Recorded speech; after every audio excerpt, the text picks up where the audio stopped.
Welcome to Legion of Myths Game Master Insight. Tonight, our panel of seasoned tabletop RPG veterans dives headfirst into personal stories, bold expectations, and powerful insights. Get ready to ignite your imagination and elevate your next gaming session.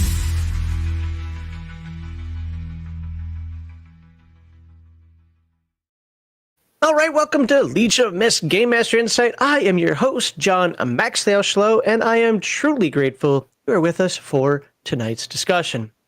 Game Master Insight is a forum where our panelists share experiences, ideas, and advice on tonight's topic of kitbashing and merging game features, highlighting their unique perspectives and apparently my purity and expectations. I sincerely hope you enjoy this conversation. And of course, a special shout out to our first-time viewers. I really hope you enjoy the video, share it with your friends, and come back again. Here, let's get that off the screen so you can see me. That part gets boring. All right, please consider supporting Legion Myth through the links in the live stream's description. Rumble, rants, and super chats of $20 or less, I will read at the end of the segment where they belong.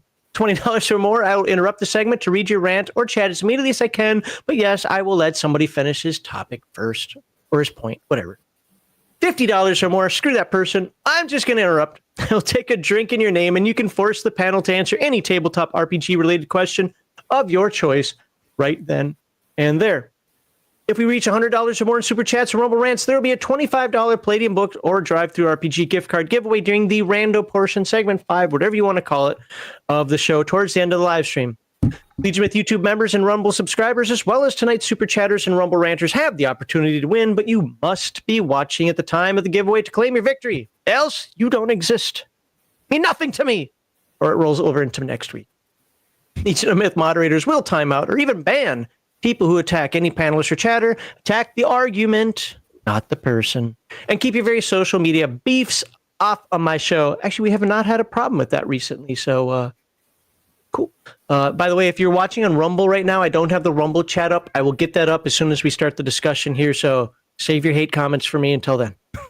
Now, please like this video, subscribe to all the panelist channels found in the description, and thank you for your time and support. Now, one quick little update here. For those who are watching live, please stay tuned for a couple of announcements during segment 5 regarding the future of Game Master Insight, Legion of Myth, and more. And we'll have, if we got time for it, we'll also talk about Mr. Dave Scott, who's got the center panel today. He's the X squared in the center. He's got a Kickstarter, and we'll take a look at that as well. And I promised one more thing. I know everybody's like, would you get to the topic? I can't. Okay, I made a promise. When I make a promise, I got to do it. I'm going to put the link in the description. Hold on, let me make sure I can do it without all that extra question mark stuff on there. Okay, good. I'm going to put a link in the chat right now for you guys. So there's a gentleman over on, I think, the Basic Experts Gilded, who is putting together a book. And he's basically being a historian. He's got a Substack here, review of John Peterson's Playing at the World 2E, the invention of Dungeons and Dragons. Let me go over here to the message he sent me so I get the wording right. What he basically said was, wow, that's a long reply for me. He's working on it, so it's a D&D history book that he's working on, and it's going live in July. If you check out that link, that Substack kind of talks about what it's about and so forth, and he will be going live with that in July. And he wants to get the word out there. You might be saying, oh, it's just another D&D history book. Well, this guy is doing his own research, apparently. He's trying to look through the nonsense that you might say is out there of what I believe this. Arneson was great. Gygax was horrible. No, Gygax was great. No, it's all about Wade. It was all about, who knows? And he's trying to weed through all of that to get you the most definitive history possible. So I'd hate to read all the books that he's reading right now, but good for him. So if you want to check that out, please do that. Okay, no more shout outs now. Like I said, I put it in chat. It's not in the description. I'll debate doing that later. It'll be on the Legion Myth Discord as well. All right, no more shout-outs. Let's do this. All that out of the way, let's meet our GMI panelists for today. Back with us for the 9,276th time, we have Malachi. Please introduce yourself. Briefly tell us what products or media you create and your tabletop RPG experience. Malachi, got a Substack. I know it's been a while. I got a post I had been working on, and I got to finish it up. Links in the description. Been in the hobby since the early 90s with the big black box with a red dragon on it. And yeah, come subscribe to my Substack if you want to read some stuff. Some stuff, okay. Gaming related stuff. Hold on one second. All right. And with us again is the one, the only, the exciting. I said excitable, like I'm going to get you creative. The exciting Dave Scott of Genius Games. Please introduce yourself. Briefly tell us what products or media you create and your tabletop RPG experience. You're muted. Hey guys. There we go. This is Dave Scott with Evil Genius Games. Really happy to be here for my second time. Listen, I got hooked with Dungeons and Dragons when I went away to sleepaway camp in 6th grade, and they were playing White Plume Mountain, and I was like, what? Riddles? Sphinxes? Sword of Power? And I've been playing ever since. I play every single Tuesday and every single Friday with buddies from high school and college. My main go-to is a paladin. Oh, wow. Yeah, for some strange reason, I don't like hitting first. I need you on a show with Connell, who hates paladins. Yes. I often dream about, I'd be a paladin. And then I got a really cool Elven Ranger that I've been playing. It's been fun. Anyway, but yeah, Evil Genius Games makes a 5e-inspired modern tabletop role-playing game. We worked on it with Jeff Grubb and Rich Redmond, who were both original designers of D20 Modern. And we took a lot of what was really great about D20 Modern and improved upon it and then put it back out there. So, we've got this really rich core system. And then on top of that, we work with Hollywood studios to make games based on famous movie franchises. And we have the next one coming out, our Kickstarter on Tuesday, which is Return of the Living Dead. So we're doing that for the 40th anniversary of the film. And there's a lot of really fun bashing that's going in there. So I can't wait to talk about it. So, by the way, folks, the link to that Kickstarter is in the description already if you want to check that out. I'm looking at the Kickstarter page right there. I can't put it up the way I have this format here. I can't really put it up on the screen, but you can check it out. I just posted those links in the chat. Sign up for that. Get notified from when it comes out. And if you like zombies, everybody knows my thoughts on zombies right now. But if you like zombies, check that out. You can't go wrong with that. Look, Dave was the first person to ever come on this show and convince me that, WotC D20-ish, whether 3 or 5, might have some merit to it. So, if he can convince me. It's about the storytelling, not the rules. I can make anything work, my friend, with a good story. Mm-hmm. Well, if he can convince me of that, maybe he can even convince me of zombies too. Find out. All right. Wait, Max, you got to tell me, what is your perspective on zombies? I got it. I'm just tired. I've been tired of them for like over a decade. Walking Dead, everything was zombie. First it was vampire. Now it's zombie. Can we just get some skeletons out there or something? Some ghouls? I'd like to see a ghast every now and again. That'd be nice. Just a small ghast. Well, here's the deal. The difference between we didn't want to do another zombie game either, but the difference between Return of the Living Dead is it was the original zombie. Zombies can talk. They can drive cars. You can get their head blown off, and their head will come after you, and so will their body. Little different than the normal zombies. Oh, those movies were awesome, especially for the day. Those movies were awesome. Don't get me wrong. Yeah. All right, and then filling up the final square, saving the best for last, some might say. We have the Crafting Gamer. Please introduce yourself. Briefly tell us what products or media you create and your tabletop RPG experience. And I will hold up one of his products while he's talking. Hello, everybody. I am the Crafting Gamer. I work on lots of different crafting stuff, mostly leather and miniatures right now. My channel consists primarily of Robotech, which has slowed down significantly because, dear God, editing those book videos is a pain in the butt. Like, I could go into an explanation, but I'm not going to. It's a bit long. And I brain farted what I was going to say next. Well, your channel is about Robotech and yes, and I am also adding painting to it, which is a little bit more difficult because I discovered I have the wrong camera for that. Yeah, usually the ones I see have 2 cameras. Like the ones that have, I don't want to call it the best streams, but good streams have 2 cameras, one for them and then one for camera. I think Bruce does just the hands video. Yeah, So, It's the only hands channel. I tried hands actually I tried basically a POV camera. That as long as you don't move much, it isn't disorienting. But dear God, aiming that thing is like trying to aim a gun from the hip. It's like, bang! Oh, I missed.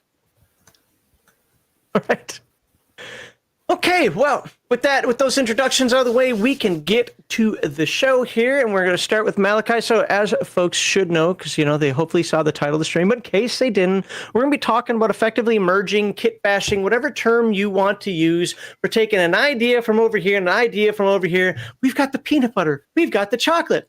You put chocolate in my peanut butter. No, you put peanut butter in my chocolate. Well, we're going to talk about putting anchovies inside lemonade, and we're going to see if it works out for everybody. Almost as well as pineapple on pizza. I love pineapple on pizza. Same here. That's right. Watch. Hold on. Let me count to 5 so I can see the viewer count go down after I say that. Okay. Let's start with Malachi here. So we're going to start with segment 1, which is incorporating monsters from another game. So we're going to start simple. This is something I do a lot. So let's hear how these guys do this. And since you guys have the full question, I'm actually not going to read the full question. I'm just going to read the important part of it, and then you can start giving your answer. So, Malachi, how do you effectively incorporate monsters from a completely different game system into your current campaign? Well, I think the important thing, if you're going to go from the rule side of things, like your stats for your monster, best bet is to find something very similar. I'm going to use one of my favorite D&D monsters here, the Froghemoth. I love that thing. If I want to put into Savage Worlds, for example, I'm going to take something like, say, as a base, like for your strength, its intelligence and everything. I'm going to take something like maybe a dragon. Probably, if intelligence is kind of high, I'll knock it down and make it an animal because they can have animal intelligence in that. And that Froghemoth is a very smart animal creature. It's got tentacles, so I'm going to go look at something like a Japanese anime, or that. Look at something like a Kraken to see how the tentacles work to get the idea for that. I'm figuring he's big. He's gonna be able to eat some, be able to swallow a target whole. So I'm looking at maybe something like the T-Rex, which I know can swallow whole, depending on what it rolls. I'll steal that rule. Boom. So let me ask. I'm going to start a follow up with you right away, even before you get to finish. Isn't that nice of me? Yeah, how would you incorporate something like that? Because I know you play D&D. You also do other games. I get it. But how would you incorporate the swallowing whole mechanic into something like Dungeons & Dragons? Well, I mean, it's already been done. T-Rex. You roll that. Please, for the audience out there. Basically, you're going to want to have it break a certain threshold on that attack roll to get the swallow whole effect. It's going to vary by creature, actually, even in D&D. Like, I know a T-Rex is a natural 20. Now, the Night Below has a giant catfish that can swallow a target whole, but it has a different number. I can't remember the number off the top of my head. The owner of my gaming store actually has been running that with his friends on a Thursday night. Okay. Sorry, I just want to put that out. This is one of the things I like to get across here is not just what you can do, but how to do it as well. So please, by all means, now that I've interrupted you and taken you off your game there, go back to telling us your answer. No, that's pretty much it. I mean, just, like a while back there's this running joke with our friend Gaming with ADHD, Brian, about pronouncing aberrant. He says aberrant. Well, Bear made this AI image of a bear ant, a bear and an ant mixed together, and I pretty much took some stuff from a bear, some stuff from an ant in Savage Worlds, combined them together, and made it a bear ant. In Brian's defense, I pronounce it aberrant, but I know a lot of people pronounce it aberrant. Yeah. And, he just kind of, accentuated the bear a little bit on that more. In fact, it's a joke that just ran itself off the cliff. Yeah, too much. So what was that, Dave? I said Ouroboros. Ouroboros. I haven't heard abhorrent would be it would be I used to pronounce esoteric wrong. I used to pronounce it esoteric because I'd never heard it said. I'd seen it in writing all the time. I'd never actually heard it said. So I kept calling it a Soderic. And then somebody, instead of just saying, hey, that's not how you pronounce it, he made a big deal about it and, embarrassed the crap out of him. But, That sounds like a tasty drink. it's a little seltzer water. It's a little. So, Malachi, do you have any tips on customizing a monster's background so that it better aligns with your or the viewer's specific setting, and it doesn't cause conflicts? If you were to take, let's see, the T-Rex, okay, or a cockatrice, or the bear ant, and put it into a setting that, this is maybe a more modern setting. How do you get it? How would you do that? Well, I mean, the T-Rex is easy. You can just steal Jurassic Park, But okay. I think cockatrice, a perfect example, maybe is somebody mad scientist genetically engineering. Okay. When it comes to modern, just mad scientist. That's going to be a good fallback. Sure. Yeah. Absolutely. Okay. Well, do you guys have any questions, comments, concerns for Malachi on his answers, responses? Or the other option is a government conspiracy and cover-up. I mean, that's still a mad scientist, right? Half a dozen one, six of another. All right, let's. I guess we'll jump on over to Mr. Scott here and ask him the question. How do you effectively incorporate monsters from a completely different game system into your current campaign? Yeah, I mean, so I think, we get really lucky because we're 5e based, which means that everything is generally compatible with anything else that's sort of 5e. And that gives us a lot of really amazing material. I love DM's Guild. And there's just so much amazing content, so many amazing NPCs and monsters on there that all of them can be easily adaptable in the kind of games that I play, which is modern day role playing. But you could probably imagine as soon as we got the King Kong deal and the Pacific Rim deal, they were like, just do me a favor, don't cross the streams. And I'm thinking, all my players are going to cross the stream. Are you kidding me? Everyone's going to want to take a Jaeger and punch a Kong. So we have to make sure that everything was perfectly balanced from that perspective, and everything we do tries to be balanced. But it's so funny, Malachi, because you're talking about how do you bring this into your thing? But I think you can take any D&D character and give them an assault rifle, and they fit perfectly in one of my stories. And we're getting to the point now we're doing so many different diverse genres that the thing that my players have asked for the most is, can you give me a sliders game? So like a sliders mechanic, so you can slide between dimensions or slide between worlds. And so this whole concept of multiverse is a great way to sort of bring a monster from some weird other plane into your normal everyday life. I feel a Rifts competitor coming on. Yeah, Rifts, exactly. I mean, GURP says they're one. Hmm? So, Crafting Gamer, do you have a question or comment? Oh, never mind. Sorry. Not really. Okay. So, excuse me, I forgot to hit my cough button there. So, Dave, when you decide, and I'm asking you a little bit different because mechanics-wise, I'm not going to say it's easy, but it's understandable in a 5e or even a 3, basically a WotC concept, right? Because it's laid out very particularly that where people can understand it. Yeah. But if you decide that you want to pull in a creature from another setting, genre, whatever, but this needs some changes. I want to change this up, make it unique to this. How do you preserve its essential feel while still making those adjustments? Yeah, I mean, I think really the story and lore behind that character matters a lot, and how does it integrate with your current game? But then also their special attacks and talents, right? So I'm reading this book with my son called The Ranger's Apprentice. By the way, excellent book for young adult literature. And they've got something called the Kakara, and the Kakara are really dangerous because they're half ape, half grizzly bear. And when they stare at you, they freeze you. So they can paralyze you by looking at you. So extremely dangerous creatures. Yeah.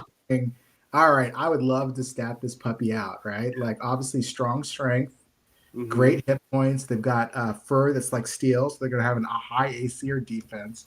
But the real interesting thing that really provides the interesting thing about it is the strafing claws, the piercing bite, and then of course the paralytic stare at maybe a DC 14, right? And so I think those are the components that really sort of keep the authenticity of the Kankara, Mm-hmm. and also allow them to stat into one of my games. Okay, perfect. Wow, that was quick. You guys have anything for Dave? Grill him. How would It's his second time here. He needs you to lay into him. How would the sterilizing stare work? Because, like, if they're just walking along and all of a sudden they're paralyzed with no rhyme or reason, like they can just stare at them from behind, or does it have to be eye locked? Yeah, we haven't gotten to that point yet in the book because we're all like, oh, how is that going to work? Because I think it's fear based, but I think the way I would do it is I'd say that they have to do like a wisdom saving throw, like a DC 14. Otherwise, sort of they have the paralyzed condition. That's how I think I'd probably mechanically do it. Yeah. I think a spirit roll in Savage Worlds, similar to the petrified condition. I take a look at the basilisk, for example. Yep. That's exactly what I was thinking of. I'd probably steal a mechanic that already exists. That'd be super fun. Follow another one here. And by the way, Crafting Gamer, I know you haven't given your answer yet, but if you want to jump in on this one as well, you can. What are your thoughts on? Let's just use that example right now. Let's just arbitrarily say there isn't really a. No, I don't want to say. That's a leading answer. I don't want to say this. Basic. How would you? What is your preference? Is your preference to use a mechanic that already exists and just adjust that? Like maybe find a particular type of saving throw, or let's just use Call of Cthulhu for a second, because a lot of people know it. There's no fear mechanic in Dungeons and Dragons, or sanity mechanic in Dungeons and Dragons like that. Or would you have to add something like that in? What's your preference on that, and what's the thought process behind that? I love stealing. Malachi, right? Because part of it is you hope that the designer had already balanced it in the game, so there's some logic behind it, and then that gives us a little bit of guardrail so that I don't overpower or underpower that particular talent or move. So if the guy's going to do a bite, I'd rather take the bear bite rather than me going, how would I do the bite, from scratch, right? And same thing with like the basilisk thing. So I think stealing is awesome. Yeah, and stealing requires research. Well, yeah, but I mean, and if you look at it, a lot of times, even take an example D&D, I bet you're going to find some similarities between monster abilities because, like, we already did this with this monster. It's kind of similar. We just have to change a few numbers. You know what? It doesn't even require any research because everyone's got that rules lawyer in their game. Just ask them. Yeah. Okay. I got more follow-ups I want to ask, but I gotta get Crafting Gamer here first. So, we have to scroll back up here. All right, Crafting Gamer. How do you effectively incorporate monsters from a completely different game system into your current campaign? Well, first, I take a look at the monster I want to bring in. I rarely do what they do is just research and take things from other monsters. It's like, well, how scary do I want this creature to be? How deadly do I want it to be? Does it actually require intelligence stat or any of those stats? So it's like, okay, most time I'm bringing in a creature temporarily anyway, since I am working on my own game, but it also requires its own monsters with the way it's being set up, so I can't really steal anything there. But I normally make up things as I go along, and then as someone who spent way too much time initially researching Palladium, it doesn't take me very long to balance things without having to look other things up. That's kind of an advantage and disadvantage if you think about it, because it also makes it hard for other games. But again, an excellent example of how I did it is Mac's going to roll his eyes because he did last time I told the story. I brought a mimic into one of my games. One of the most commonly stolen creatures. I hate them more than zombies, by the way. It's all about the mimic. But I hate Mick. but Too many I brought it in by giving it a just a D6 bite, but it also had what I called clamping force or something like that. But basically, if it got a piece of your body in its mouth, you weren't getting it back. So if it just bit you or hit you, it was just a D6 because it was meant to be low level. But the story I'm telling is a group of my players, fresh from D&D, like, hey, let's get the stuff for looking for mimics. And one of the players like, dude, this is Palladium. It doesn't have mimics. So they go like through an entire dungeon, not finding a single mimic. Someone at the end is like, dude, there is no mimics. He goes to open a chest, puts his hand in, and gets his right hand bitten off. Oh God. Never say there's no XYZ to a game master, because guess what? It now exists. Yep. The best ideas usually come from your players, so keep your ear open. Right? No, that's true. That is absolutely true. Like, I have this idea for something. Yes, please do tell. What is this idea? Okay. Well, who do you think the big bad is again? Oh, okay. Interesting. So, Crafting Gamer, can you share? You kind of talked about your approach a little bit. We can dive into that a little bit more. Can you share like your favorite approach to providing that atmosphere, how you want that creature to feel? Kind of like what Dave was talking about a little bit there. How you want that creature to feel as you unveil it to the players. Well, in the case of that, I wanted it to be a big old surprise. So it wasn't like all of a sudden teeth grew from it, then it bit him, or it grew eyes. It was once he opened the chest, it just clamped down with such force that he had his arm bitten off. Initially, he thought it was a trap. One of his friends ran up, immediately stabbed it, and then it started to bleed. He's like, and that he got pissed and started cussing at me for it, but it's like, but I made the atmosphere. They did not know what it was. Even when it initially bit down on him, it didn't change. It just took his arm off. When you're trying to feel something like a surprise, I feel it's best to give the atmosphere as it's a surprise. But if you want something to feel like, let's see here, crap, what's it called? I basically bought in that was a Tarrasque from D&D, not knowing that it's basically a planet killer. Yeah. Yeah, exactly. Basically a kaiju. Yeah, I didn't realize that at the time. I just made it a very big wingless dragon. But I played it off as it was something the players couldn't defeat. It was the players were smaller than its claw, and it just walked around. And the players were like, "Oh shit, what do we do? What do we do?" And I tried to give the feeling, and I hope I conveyed it, that the players were so small, it didn't care. Okay. So I got a question. When the arm was bit off, was there a saving throw at all, or was it just like it's gone? I want to say I didn't do a saving throw. I want to say it was just gone. Probably. Oh yeah, no. Now that I think about it, yeah, there was no saving throw because he just stuck his arm in. It wasn't like put his arm kind of. He's like he just shoved his arm straight in to pull out what was ever in there. It's like, okay, goodbye. Look, in Crafting Gamer's defense on that one, in my Earth Dawn game, a similar thing happened. I came across a cave troll, and the Swordmaster went in there and thought he was going to solo it. And I forget what the rule was, but it was like if it's like a armor defeating hit or something like that, it automatically lops off a limb. Hey, if he rolls that high, if you're going to fight something like that, you go in there, so you roll the dice, you take your chances, right? As Heathen Dog likes to say, if adventuring was easy, everybody would do it. So, you know what? I don't have, they made the decision to fight. They made, or at least that one made the decision to go play around with the mimic because there are no mimics. And there you go. Lesson learned. Was that the lizard man? What's that? Was that the lizard man?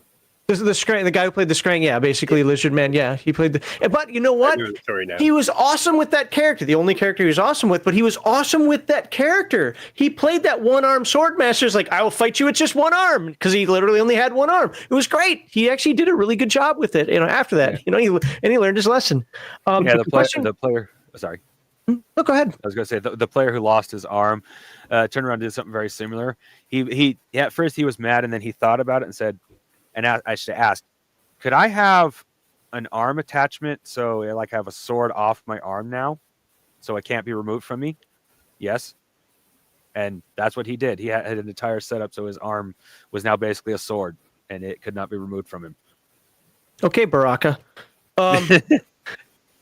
So a question for all of you. We're going to start with Crafting Gamer since it's on his time. So a question I have for you guys, for all of you though, is do you think that game system matters? And here's the example I'll use. I heard Dave talking about I have to balance this stuff because, I got a 5e thing. Now that game system kind of does require that. You got CR or challenge rating. You've got these things that are meant to be balanced. That's how the game is developed. I'm not calling good game master, bad game master. I'm just saying that's how the game is developed. But then you have Palladium, where nobody freaking cares whatsoever. Throw some abilities, say you can do this, roll some dice, and see what the heck happens. Hey, it sounds like Savage Worlds. So there you go. Now, I lean in the Palladium direction, personally, because I don't like everything to be so rote that you can go get an encyclopedia and figure out what every monster is. At the same time, that can cause some problems. So do you guys, starting Crafting Gamer, think that the game system matters in terms of kit bashing monsters and the effort you have to take to put them in the game? Not if you're willing to take the time. If it's a drastically different game, you'll have to take more time unless you just cram a bunch of rules in there, which I have a bad habit of doing. But it leaning more into Malachi and Dave's approach, if you're willing to take the time, there is no system you can't work from. Okay. Dave, what are your thoughts?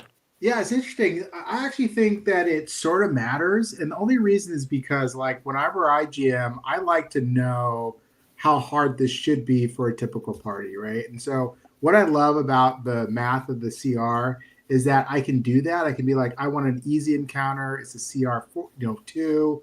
I want a really hard one. It's a CR 4, and stuff like that. And so, yeah, I like those guardrails. Like, I'm a number cruncher. I like Pathfinder. Oh my God, you just hurt me. I know. I'm so sorry, but like too open ended. I don't understand what's going on. I played a game of Call of Cthulhu. We never rolled a die. Don't understand that. Wow. But yeah, I know. Johnny was an interesting GM.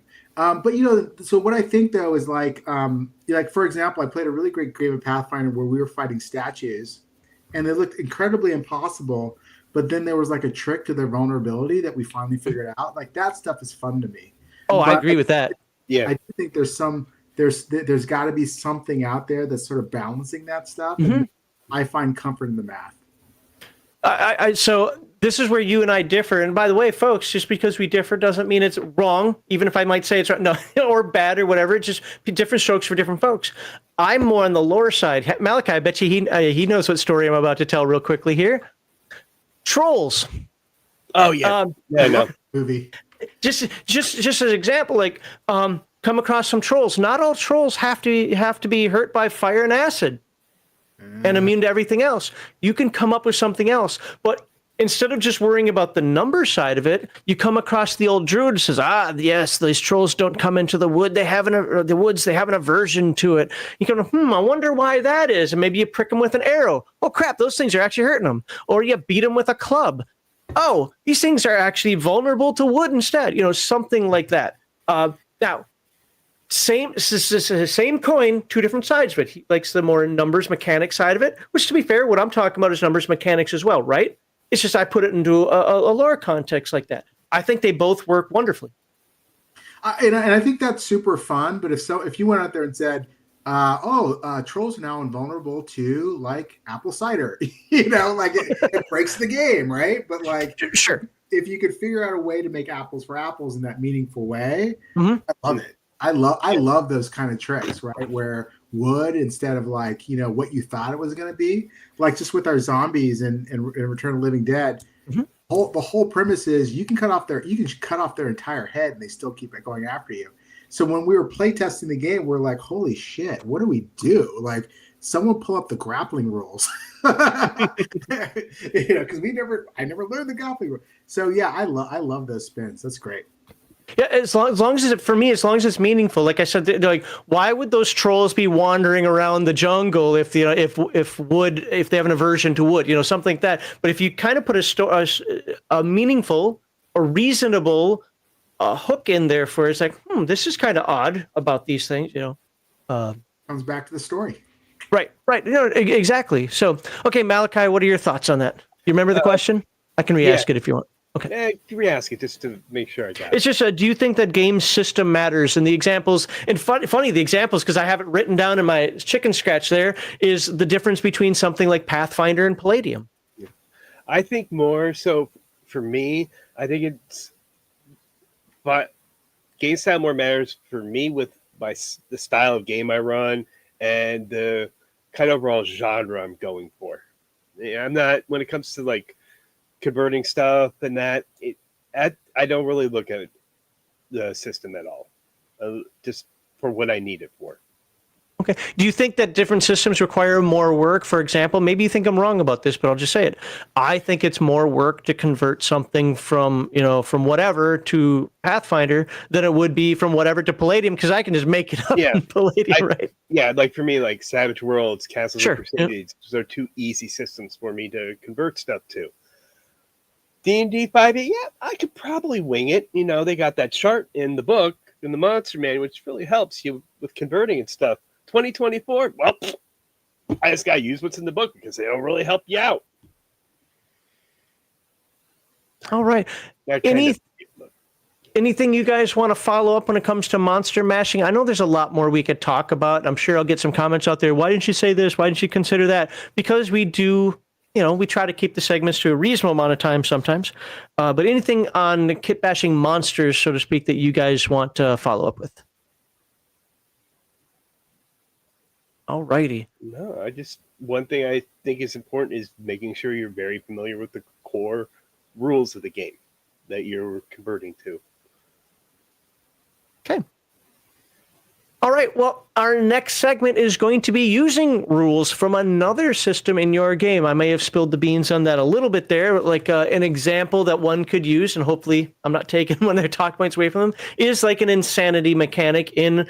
I don't want to buy a whole new game. I like the idea behind Call of Cthulhu, but I just want to use my Dungeons & Dragons rules that I know, but I want an insanity mechanic. How would you incorporate something like that? You can come up with many, many others, but that's just an easy one to put out there. So that's what we'll be talking about next. There are no super chats, but I think there's a relevant question that I want to put on here. So as we've mentioned, I put in the chat a couple of times here, and you can find it in the description.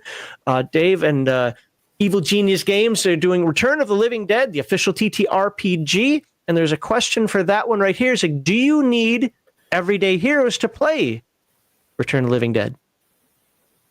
And you're muted. You did.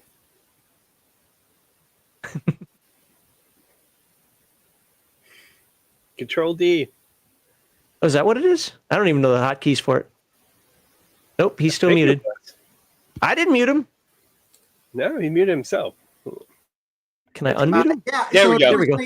So yeah. So you do.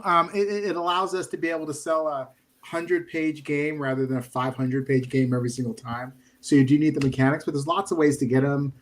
We have a free quick start guide. We've got a PDF version that's only like $15, and then we have a subscription for $5 a month that gives it to you. But yeah, you would need it, unfortunately.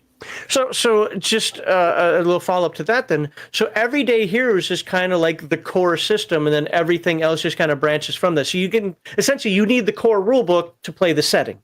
Yeah, exactly. Okay.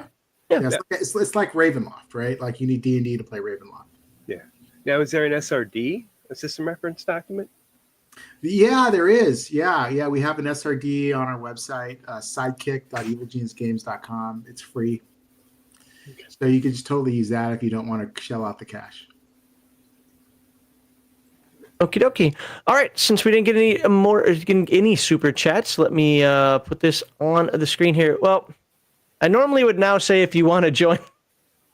Instead, I'm going to make this really quick. I use this as kind of a timestamp as well, so I know in the different segments end and start. This is going to be the last Game Master Insight of 2025. I'm going to go into more of that in detail during segment 5 and definitely in the members only live stream next Friday. But so I'm not going to ask if you want to join. However, I want to be very clear. We're going to be back in 2026. This is not a permanent thing. I just got some things I've got to take care of. I want to just knock them out. Probably take me to the rest of the year to do it.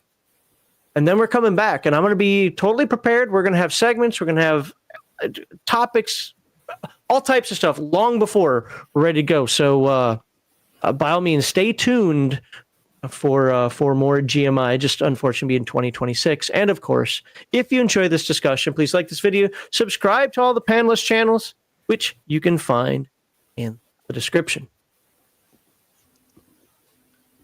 Okay, so in segment 2, we're going to start with Mr. Dave Scott, the evil genius himself. Hello. What is your perspective on adopting specific rule sets or mechanics from a different game system? And then how do you decide which elements will enhance or disrupt your current campaign? Yeah, and so we've been talking about this for a while, right? We just talked about sanity rules as an example. I'm playing in a Friday night game, and what I love about that is like he pulled in his own insanity rules. So it's basically a post-apocalyptic game, and I opened up like a trunk, and there's like a dead baby inside. And my character had a miscarriage a year ago, so then I had this traumatic psychosis, which allows me to roll disadvantage with every skill check unless I can get either drugs or I can talk to a psychiatrist 1 hour a day. So it's intense, but I love the fact that they were able to pull that in from another system. I don't know if it was D&D. I think it was a different system in total.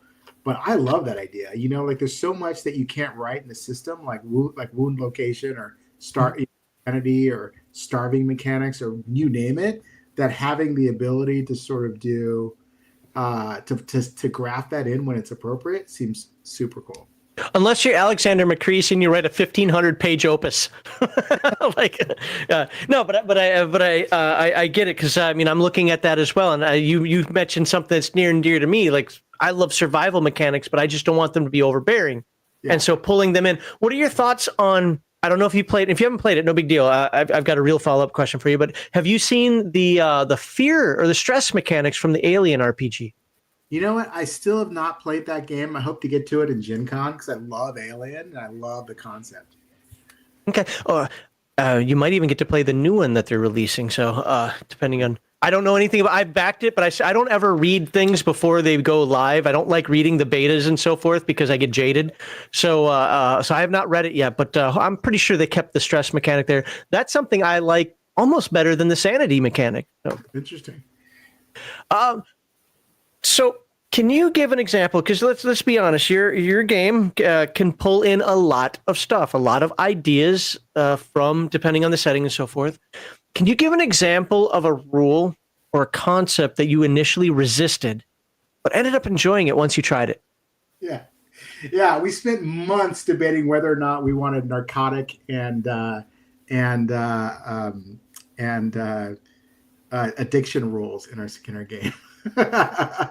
Because if you're going to play any good gangster game, you kind of need like narcotics and addiction. So we kind of fought over it, and then we decided that we had to have it. So I love our addiction rules in our game, but that was something that we felt pretty controversial. Okay. You know, I mean, it's very similar to the Palladium, right? They have the insanity rules, and if you go back to some of the first edition stuff, there's things in there that today would be considered no, even though I still think that they should be there. But I mean, there are people who look at that and like, no, this isn't appropriate for a game. But I think they are. Like you're talking about with before. Look, not everybody plays a game where you open up a chest and you see a dead baby in there. Let's be honest about that. But I run visceral games, and that doesn't mean I'm trying to gross people out constantly, but something like that could happen. And I do think that there should be a potential repercussion for that. Not like, all right, you know, you've got a wisdom of 17, you're fine. No, no. This is going to mess with you. I don't care who you are. Yeah, and shit, I asked for it because I wrote the miscarriage right into my character background. So all the GM was doing was just using material that I had already. It was actually a brilliant move from their side. And it made the game very real. Absolutely. I can't agree with you more on that. All right, any guys have any questions, comments, concerns for Dave? Remember, this is supposed to be a conversation. Not just a lecture. Good. Talk to me. He answers too well. I get it. I get it. Distinct, I guess. All right. Okay, Crafting Gamer, we'll bounce on over to you. What is your perspective on adopting specific rule sets or mechanics from different game systems? And how do you decide which elements will enhance or disrupt your current campaign? Well, I personally like it depending on the game you're trying to. I should say the way you're trying to make your game feel. Like, for excellent example is I don't know where it came from because it's just something I came up on my own, but I'm pretty sure it's existed beforehand, which is the blade, blunt, and pierce rule I use for Palladium. Okay.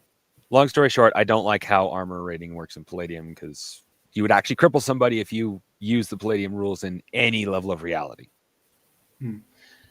So blades and blunts actually have the ability to, well, blades have, if you defeat armor, do half damage to you, half damage to the armor.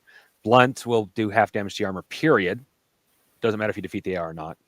And piercing, if you defeat the AR, ignores armor and goes straight to your health. This is also partially due to the fact that, especially even in Palladium Fantasy, at high level, you're talking a 20-minute battle. Unlike Pathfinder, where it's like, because you're calculating this, you're calculating that, it's the sheer number of health points to level of damage you're capable of.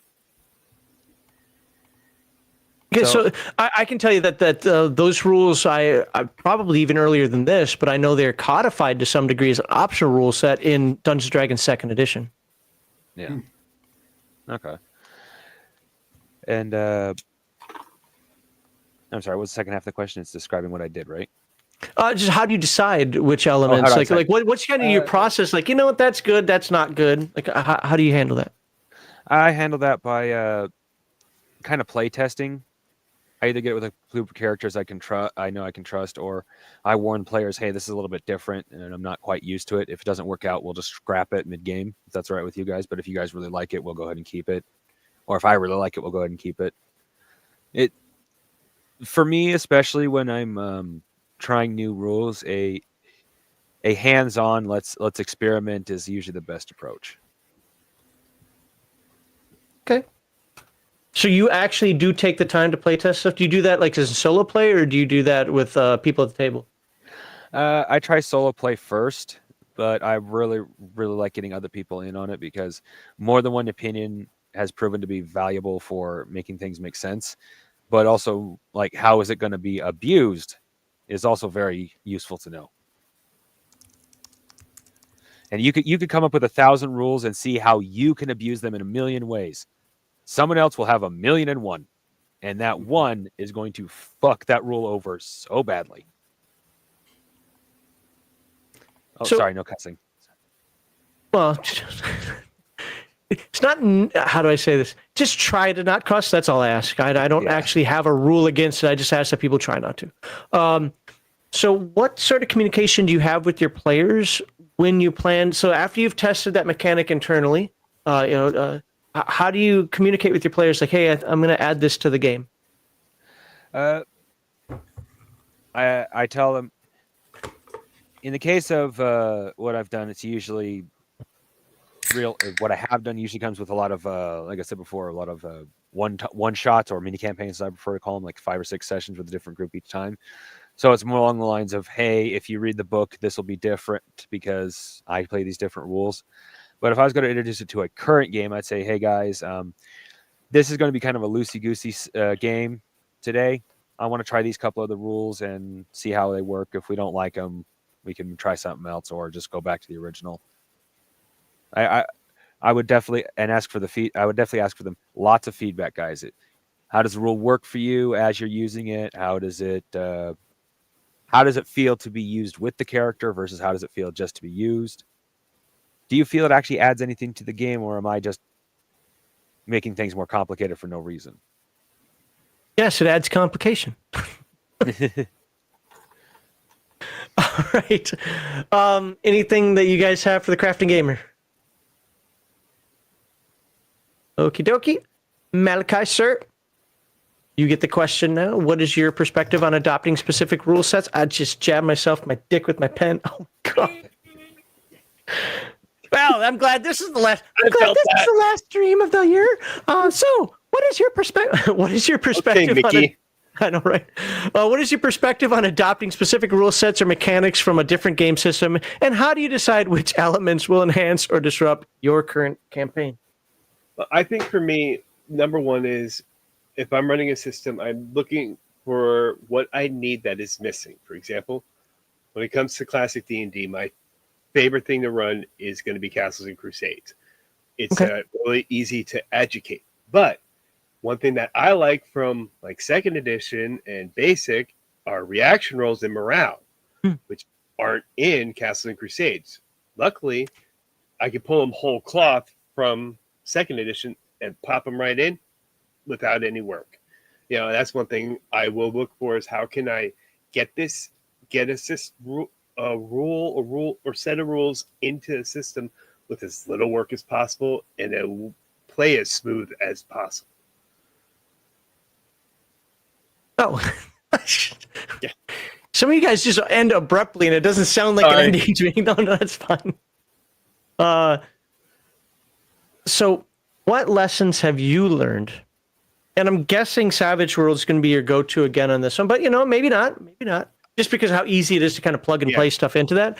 What lessons did you learn from any rules integration that unexpectedly impacted the group's challenge? It could be combat, it could be whatever, resolution methods in a way you were not expecting. Could be good, could be bad, could be, well, I just didn't see that coming. You know what? I can't really think of anything. I think a lot of mine was just maybe misinterpreting rules that really stand out in my head. Because sometimes, like when it comes to running Sadris, sometimes getting the mega damage ruling and traditional regular rifts, it's called heavy damage. That can mess with my head sometimes. But I mean, as for adding anything, I believe in KISS. Keep it simple, stupid. So I'm going to try and get something that's going to be easy to work and not really mess things up. Okay. Like again, morale. There's morale kind of in Savage Worlds, but it's more on the mass combat side. So if I wanted to add morale, I'd look at adopting the 2d6 roll from basic D&D. I would have to figure out numbers that I would need. Okay. Any questions, comments? Dave, you're muted again. Malachi, you need to say "I have spoken" at the end. I have. No, I was like I said, I was military, so just say over. All right. So anything else? Because I don't know if we really address this. I mean, it's so quickly here. Using rules from another game. How about this? I'm going to throw some ideas out to you guys, and you can poo-poo the. I don't care if you poo-poo the idea. You can poo-poo it. You can say how you'd implement it, or what cautionary tales. Remember, we're talking to the viewers out there. What cautionary tales for the viewers out there? So I'm just going to tell you some things in some of my games. One of the things I do in Dungeons and Dragons, because somebody mentioned, we were talking about narcotics earlier, right? Is I actually have addiction rules for certain potions. If you take a potion of superheroism, you're rolling on the first one. That's right there. You've just taken heroin. So you're going to be rolling a saving throw on that. If it's just regular heroism, maybe not the first time, but you know what? You like it too much. Even potions of healing can lose their effectiveness if you continually use them like they're freaking soda. I also, here's another one about potions of healing, and then I'll let you guys go, is I turn potions of healings from being instantaneous heals into heals over time. This is why you still want the cleric with you, because the cleric will eat and you're going to get the healing right away. However, the potion is 1 hit point per round for however many hit points you get. So, that's intentional for me because I like low magic worlds. There's no magic shop, so to speak. So it kind of gives it a little bit more of the impetus out there. And there's a risk reward. Most of superheroism is pretty darn cool. I don't want you sucking it down every day. Now I could easily make it more limiting, but if you've got it, you got it. But there's an issue with it. So I don't care who starts here. Actually, since Malachi, you went last, I'll let you start. What are your thoughts on that? How would you integrate that? Would you not integrate that? Or what are some challenges that you think that could come up from doing that? Yeah, I find it an interesting idea, and I think if you're going for a lower magic setting, I think that would work out very well. Or just maybe even just one where maybe it's just more there's no magic, but it's all alchemy, and you gotta be cautious because you're gonna run that risk of getting addicted to this stuff, and you never know. I mean, you could get to the point where it's like, oh, I'm gonna down one potion, nothing happened, but I made my roll, nothing happened. You're so used to it, you need more. You gotta get that bigger fix. So yeah, I find that interesting. I think there's some really interesting ways that you could work with that. Okay. Yeah. Dave, any thoughts? Yeah, I love it. It's really interesting to think about sort of like the magic over time. Like I think that's a great mod. We had the problem with I play modern games, and we got the problem with there is no magic for sure. Sure. Yeah. Okay. And as a result, like literally, there's no way to just instantaneously heal in our game. Even if you're a medic with a really good first aid kit, it doesn't mean it's going to cure a wound. So it does definitely change mechanics like that and puts it in a very interesting way. That's fair. I didn't even really take that in consideration when I came. I definitely have a very fantasy example there. Crafting Gamer, what are your thoughts? Well, given the initial question was about cautionary tales of bringing extra rules in, I do have a bit of a warning of that. Like, if you're going to bring rules in that you're not 100% sure of, this is why I say work with your players a little bit. I got tired of a group of players being basically murder hobos. I was like, okay, you want to be murder hobos? I will bring in, I think it's in Heroes Unlimited, one of the games have rules basically for the equivalent of crack cocaine or some sort of super drug that gets you all kinds of hyped up. And I gave it to orcs. The cautionary part of this tale is we got 3 cess in gin in. Orcs had such bonuses, even though the players were technically higher level by more than double, they were absolutely wiped by these guys. So what you're saying is you turned the orcs into, Vikings. Yeah, pretty much. Cooked them up, or the World War II Germans methed them up to keep them going. Yeah, orc juicers. Juice. There you go. Orc juice. Oh, orc juicers, man. No. There's one more that I wanted to put out there. Sorry, Dave. This is gonna be a fantasy one as well. And like I said, I'm doing this for the purposes of just again cautionary tales, or how would you want to implement it? Do you think I go too far? I have to remember what it is now. It's on the top of my head. We were talking about healing potions. Something about potions again. Oh, I have. By the way, I don't know where it came from. I had my own chart for this, but I came across a better one out of either a magazine or maybe it was the table that the dude who did Oshrik did. I forget. Anyway, but there's a better one out there now than even the one I had. But I oh, you don't have the money or the power to go kill 3 cockatrice for me to make this potion for you? Well, I do have some that have been on the shelf for a little while. And those potions in my version, if I remember correctly, was either 60% chance of success or 60% chance of failure. And that failure could be anything from didn't work to poisoning you to, oh, let's see what spectacular event just happened. I try not to be too clown shoes, but again, you're taking the risk of effectively having a quote unquote expired potion that's, past its best by date. This was just a way of letting them get something on the cheap when they didn't have, What are you guys' thoughts on that concept? Again, and by the way, I'm not asking for a critique of me, though. I welcome it if you put it out there. I'm talking to keep it in context here of having rules like this added to your games, your settings, Yeah, I love that idea. For our post-apocalyptic games, never eat a can of peaches. like everyone now knows, if there's a can of peaches sitting there, you're gonna be throwing up by the end of the night. That's fair, or it might be alcohol.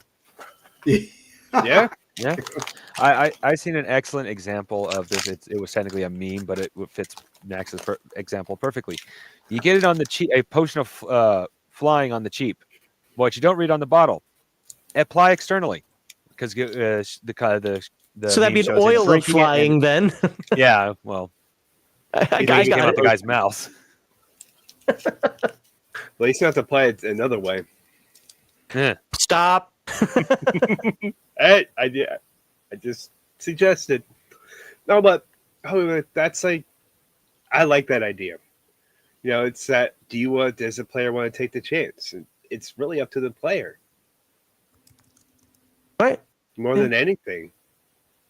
Yeah, I mean. Okay. Again, like I said, what I was, I even read in the chat here, people are like, oh, I love the idea. I guess I should have asked it in a better way because I wasn't asking for validation for that or even whether people liked or hated it. I guess I was looking more for like what are the challenges of this and what should people think about if they're going to put something like that in the game. That's my fault for not asking the question, properly in that. But I think people got it at this point. So something like that, I think, is more along the lines of, are the players willing to take that chance? Do they know the percentage? First off, do you tell them right ahead, or do you say, "Hey, there's a percentage chance that this is what happens"? I mean, I think that stuff adds fun color. Like I don't see anything wrong with it. Like it's because I kind of feel like everything gets too predictable. When you see a troll, to pull out the fire. Like anything spin that around on its head, I think is fun. Yeah. It's like going to grandma's house and you see that can of stuff on the shelf and it's expired. It's like, do you want to take that chance? It's only a couple months, but do you want to take that chance? all right. Well, I think we're going to close out segment 2 there then. Oh, thank you very much, Crafty. We'll get to that in a moment. So by the way, let me just actually ask this one last time. I think I already asked it, but in case I didn't, do you guys have any final questions, comments, concerns, whatever, with regard to combining or merging rules from one system to another? Okay. All right. So the next segment is going to be on combining settings. Oh, this is always a fun one. I want to combine. I want to think things that are just really odd. Ravenloft with wacky racers. Well, I was going to say Wormwood from Palladium, but that actually fit. Ravenloft and Wormwood would fit. Yeah. Or Toons, the role-playing game. Oh, there you go. Oh my God. Well, then you got Scooby-Doo meets Dracula. That's true. Not bad. Yes, Toon. All the Toon. Yeah. That is one thing I actually really, really want. I am so horrible at that game. You never want me to run or be in your Toon game, but I love it. I love it conceptually. It's just my brain does not do Toon well, unfortunately. But that was a good one, Dave. I appreciate that. Oh, crap. Whammo. $50. Whammo. Well, I'll be whammoing a drink to you in just a moment, Squirrel Hermit. If you just for the purposes of getting through this, so let me get through this stuff here. I'll pour myself the drink. Thank you very much. By the way, Squirrel Hermit started putting out videos. I see. Nice. I see that he started doing that again. So I think people should go check out his channel, the Squirrel Hermit channel. All right. So thank you very much. And I'll get back to that in just a moment here. So, yeah, we're going to talk about combining settings. I was going to say we didn't get any super chats, but we just got that one right there. There we go. Whammo for $15. You're awesome, sir. And let's go to here. Now, this isn't going away, so I can actually talk about this. The charity we support is the Wounded Warrior Project. It is a national, nonpartisan organization whose mission is to honor and empower wounded warriors. Please refer to the video's description for the link to where you can make your hopefully tax-deductible donation. Of course, if you enjoy this discussion, please like this video, subscribe to all this panelist channels, which you can find in the description. You're correct on the Rumble side. It's not there because Rumble doesn't let me automate anything unless I do it weekly, and I don't do that. So I can hand jam them in at some point in the future. Okie dokie. Now, I'm going to ask the question, and then I'm going to pour my drink for Squirrel Hermit. So, Crafting Gamer, we get to start with you this time. So how do you feel about merging multiple official settings from the same game system? Oh, so we're talking same game system here, into a cohesive campaign, and what strategies or concerns influence your approach? Oh, you're going to cheat. You're going to talk Palladium, aren't you? Cheater. Yes, I am. but it is going to be two genres that don't seem like they would go together unless you do work really hard. I at one point, like I haven't done it too much because most time if I want to do something like this, I just play riffs, which I'll talk about later. But in this case, I was trying to get a Heroes Unlimited into Chaos Earth's game going. The way I was planning on doing that was introducing the decline of superheroes. Like, why is superheroes declining? Well, that's because the world, for some reason, is starting to determine something big is about to happen, and it needs more power for itself. And then it was going to lead into the Cataclysm, which I was going to leave unexplained in this. Maybe not use the exact canon, and then it was going to go off to Chaos Earth with all the cataclysms and stuff like that. And the strategy I was going to use was introducing it slowly, unlike where it happened overnight. It was going to be things here. There was actually a portal under the city where I was having the players play, but because I actually had the portal, it was going to build up slowly and then slowly engulf the city. One of the demons managed to get out, which was part of the story, which was supposed to eventually lead them to it. One of the players rolled an Ot 1. Sorry, I have to remember which way it goes in Palladium. An Ot 1 about tracking the little fucker back to its den, which had a hole back to the portal deep underground. But it. But I'm trying to think of, like, that's the story. I'm trying to think of how, like, I know how I was going to strategize it. It's the question of how do I word that?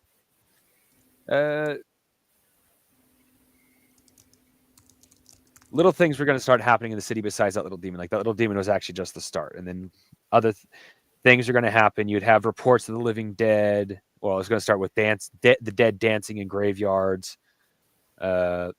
Reports of, like, I was actually going to go biblical in a few apocalypse. Things are going to happen. And then the players are going to get hit all of a sudden with a big boom.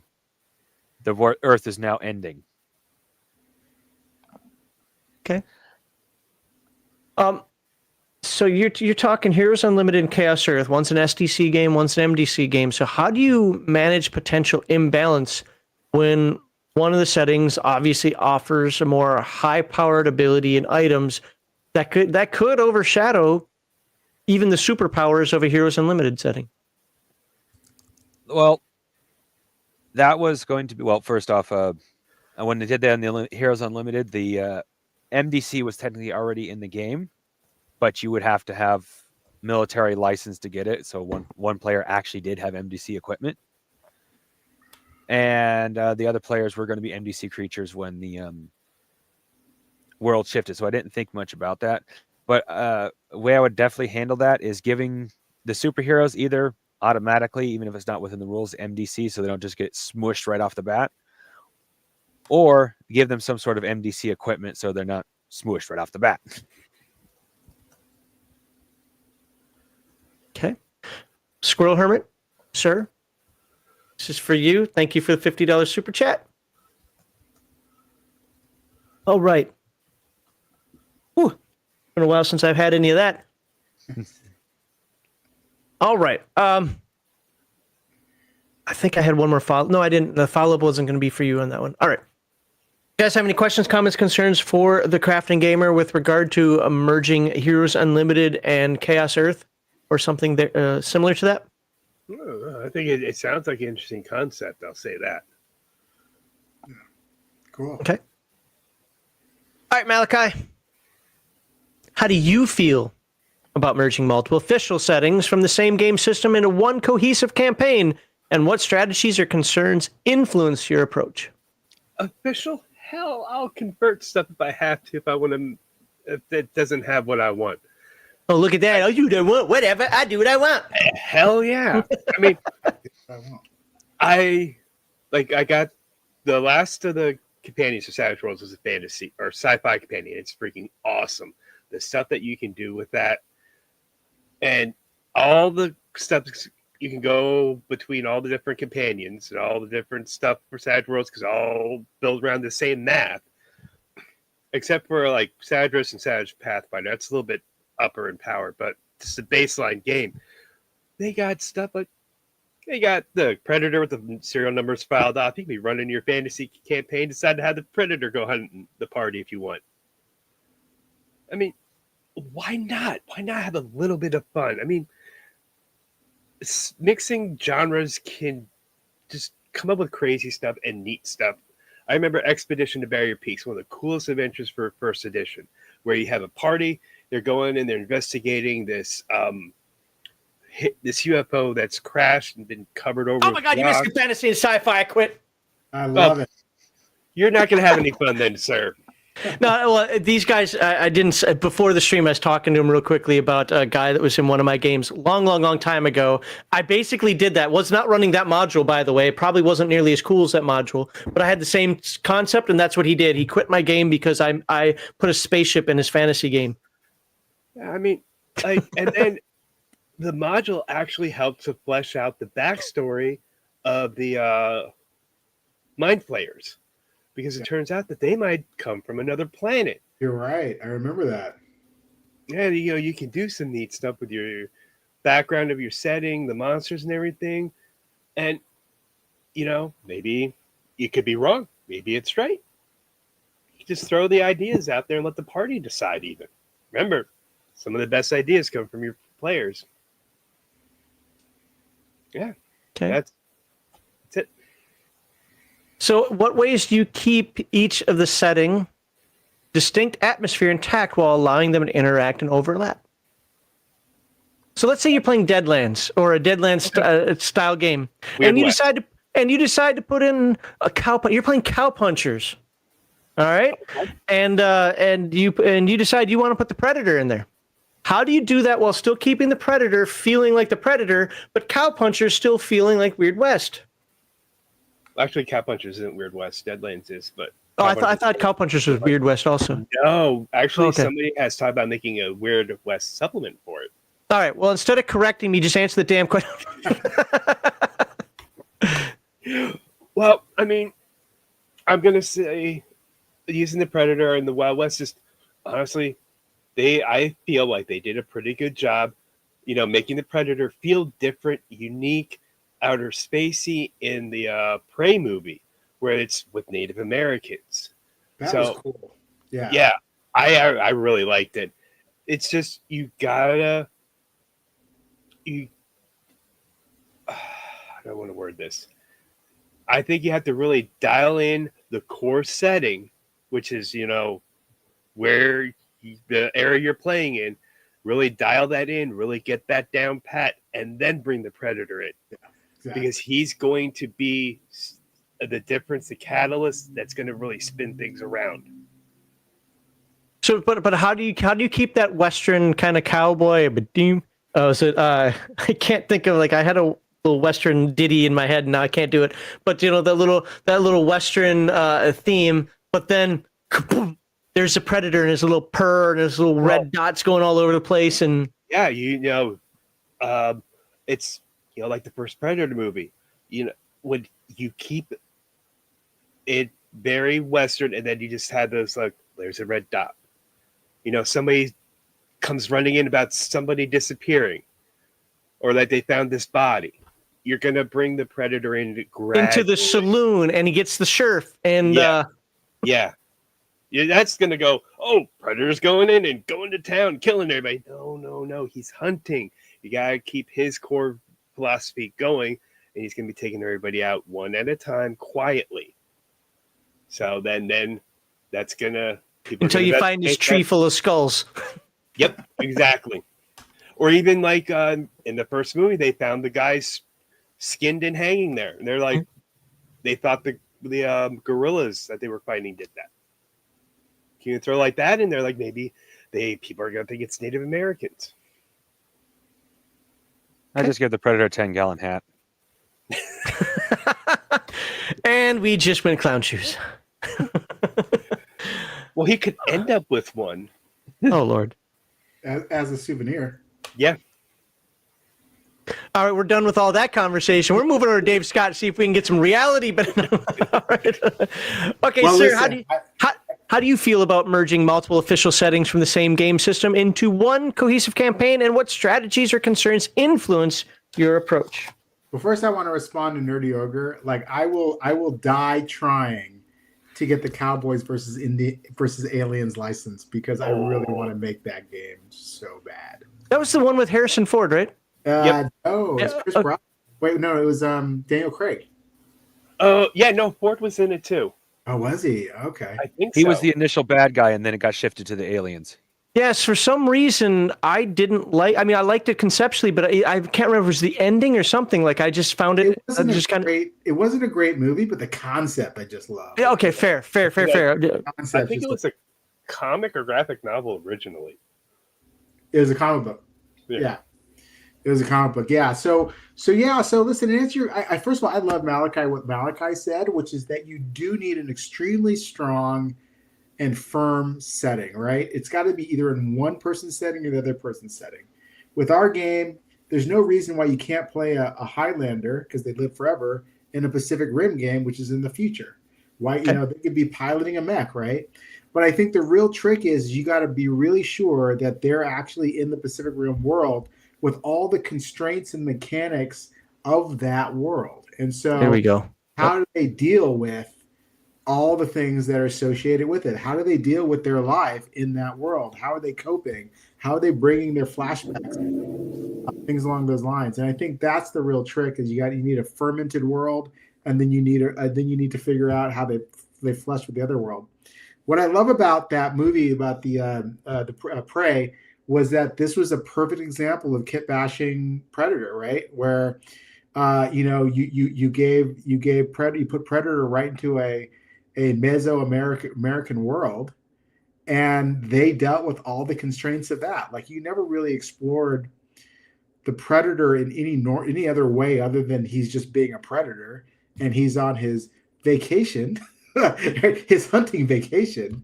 But you had this really beautiful exploration of this new culture and how that culture found a way to find, beat, and defeat the prey. So I love that. I think it's easy. What advice then would you offer to someone who worries that merging settings might dilute the uniqueness or impact of each of the individual settings? Yeah, I really do think it starts with identify what the primary setting is, set it in stone. It's immovable, right? In a cowboy setting, you've got 6 shooters, castle rustlers, and whiskey. You're not going to change that just because a predator rolled in. Do you guys remember that Chinese film about demons were attacking the Great Wall of China? And for strange reason, it had Matt Damon in it. I don't know why he got in that movie. I want to say it sounds familiar, but I can't visualize it. So go watch it. It's actually a fun movie to watch. Yeah, I remember it. I remember the trailers, but I never saw it. Oh, yeah. So the premise was that the Great Wall of China was not built because there was some sort of crazy dude. The Great Wall of China was built because demons were surfacing the earth, and they needed that to defend China. So it's sort of like an alternate history concept. Sure. Where it was firmly rooted in reality, which is that there is a Great Wall of China. China exists. But now all of a sudden you threw in now demons exist. So now if you have humans which now know demons exist, what would they then do differently in order to prepare for that? And so they created a new fighting style, right, which is focused on demons. They created, some new using their explosives. They created a new way for them to attack these demons using exploding arrows. And all that stuff is totally plausible in the world of ancient China. They had dynamite back then. They had arrows back then. And so I thought they did a nice job of exactly what you're doing, which is bringing a dark world element into a real world scenario. Okay, a couple more follow-ups. You talked about sliders. By the way, this is for everybody, but we'll start with Dave on this one since he's recently been talking here. Do you think that alternate history or sliders type concepts make the idea of mashing together genres easier? Yeah, I really think so. First of all, I think alternate history is like a whole genre which is not very well explored that I love, right? Like, what if the dinosaurs exist? What if everyone on the entire planet were lawyers? Sorry, I'm just quoting Sliders episodes. But I just love all that stuff. Like I'm just so into it. So like, Man in the High Castle, right? Love that. So I think that just creates a really interesting room for really interesting storytelling that puts us out of the mundane and not as far as the supernatural. So I strong premise for being able to bash some of these concepts together. What Abraham Lincoln Vampire Hunter. Hmm. It's funny you say that because you have me thinking a little bit here. One of my favorite science fiction, if you want to call it that, series of all time is actually, I think, a Kitbash, Stargate. It takes modern, but allows you to explore the sci-fi at the same time with some plausible deniability. In fact, Dave, I think it matches what you're saying before about you've got to have the constraint of the real world. But then you add on that element, okay, we can travel to other planets. What does that mean? And we didn't get a lot of technology from that until right at the end. And that's one of the reasons why it was always one of my favorites. I love the plausible deniability, and I love how the fact that it wasn't just solved by tachyons every episode. You know what? I didn't love the TV show because it got my beloved Farscape canceled. But the movie, I actually walked away from the movie going, "How are we friends?" I do need to watch Farscape. I hate Farscape. Best sci-fi movie on Dominatrix Old Man. That's what I like to see. No, I'm sorry. God, everybody knows my. I'm gonna get a. By the way, you're gonna get the love. I'm gonna get the hate in chat. But I had to do that. So go ahead. Oh my God, he was the best character. So the best character was the ship. I love the ship. But I actually walked out of that movie going, I think that's plausible. I think that probably aliens did build the pyramids, and that groundedness is, I think, what made that concept work.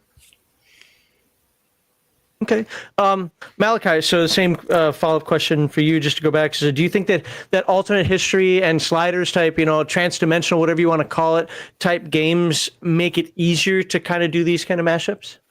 In a way, I think so. I think you can also get to try out really crazy ideas as well. Was it Reichstar, I think it's called, from the 1990, where it's a space opera game if the Nazis had won World War II. It's just an interesting concept taken to a very, very far future. Yeah. Okay, but how and why? I mean, I don't know. Give me a moment. I like it. Why? I don't know. I find it interesting. Like, okay, you can get interesting. You could get, take some crazy, interesting idea and just run with it, and just let it go. I mean, what is that book? Shoot, Infinite Worlds for GURPS. It has all these different places that you can go to. It's like kind of like a slider setting. There's a one where the Civil War never ended, and it's like the 1980s. I mean, I like ideas where you could where it's interesting, an interesting change in history taken to the future, and you'll just run with it. Just let your imagination run wild. I like that kind of stuff. It's just interesting and fascinating. Yeah. So one of the things, that I have this big issue with clown shoes nonsense in games. It really, really irks me. I know some people, that was fun. And usually when somebody says that was fun, I'm banging my head against the table going, I hated every second of this game. I like my games to be a bit more serious. I mean, that's just how I like it. I think that having an alternate history or a sliders or transdimensional type allows it to have that difference without it necessarily being clown shoes. Exactly. The way you worded it. Yeah. Because you can actually, when you sit down and you read this stuff, like, the Infinite Worlds books, and there's like 2 alternate Earths books for GURPS. It's like, yeah, this can make sense the way they're portraying it. I remember there's one is what if Tesla had done more than he was able to do. Like maybe he got more backing from J.P. Morgan. Probably wouldn't have happened because J.P. loved his money, but still, I mean, it's like a what if, but it's a what if that makes sense. I gotcha. Okay. Yeah. Crafting Gamer, same question for you for that follow-up is, do you think alternate history and sliders, transdimensional, whatever types like that make it easier to implement setting bashing? That's my term now. Well, that depends, actually. Most time, yes. But if you're like doing a setting bashing for Heroes Unlimited, like my examples from Heroes Unlimited to Chaos Earth, alternative history isn't really that important because the heroic age just happens. Even in the comic books, it just sort of appears. Sure. Well, what about a game like Rifts? Let's flip the script for just a second. A game like Rifts that's already got everything. Dave said it earlier, and then Kevin said this a lot as well, where it's like, you can't mix these together; that'll never work. And then it became a really popular game. Do you think that there's a challenge with that, though, to help it not become clown shoes? Let's be honest. It's because of talking with Kevin and Sean that I've kind of softened my stance on Rifts. I never liked Rifts. I always thought that adding all that crap together was like, come on, really? You've opened up this Pandora's box that's just, no, it's too much. Again, too clown shoes for my taste. But after talking with them and finding out, number one, that was the intent. The intent was to be, everything. I kind of thought that was an oops symptom, because I would never want to go that route. Do you think that there's a challenge with that, though? I'd have to say yes, because as someone who's working on a book right now, the way I've gotten around that is kind of cheaty by making a planet so big you can find anything. But in Palladium, where you have, Rifts, where you have just Earth, it can, as someone who has jumped genres very quickly more than once in a couple of different campaigns I've run, yes, it can feel actually I wouldn't use it then, but the very clown shoesy feel where you're like, all right, well, now I have a samurai who's been to Texas or who's been to the New West, while we also have a gargoyle from Germany who is the main bad guy. And then you have a giant frog from Australia who is going to devour the earth if we don't stop him.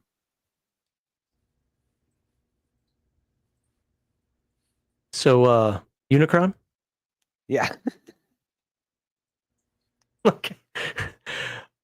All right. So I'm gonna ask one other question. So I'm gonna talk about a challenge. By the way, I'm not gonna do my final thoughts at the end of this one like normal. I'm interjecting too much here, but trying to keep the conversation going. You guys remember how 5e tried to ham-fist Dragonlance into Dungeons & Dragons 5th edition, right? The atrocity that they call Dragonlance 5e. And this is the cautionary tale of this.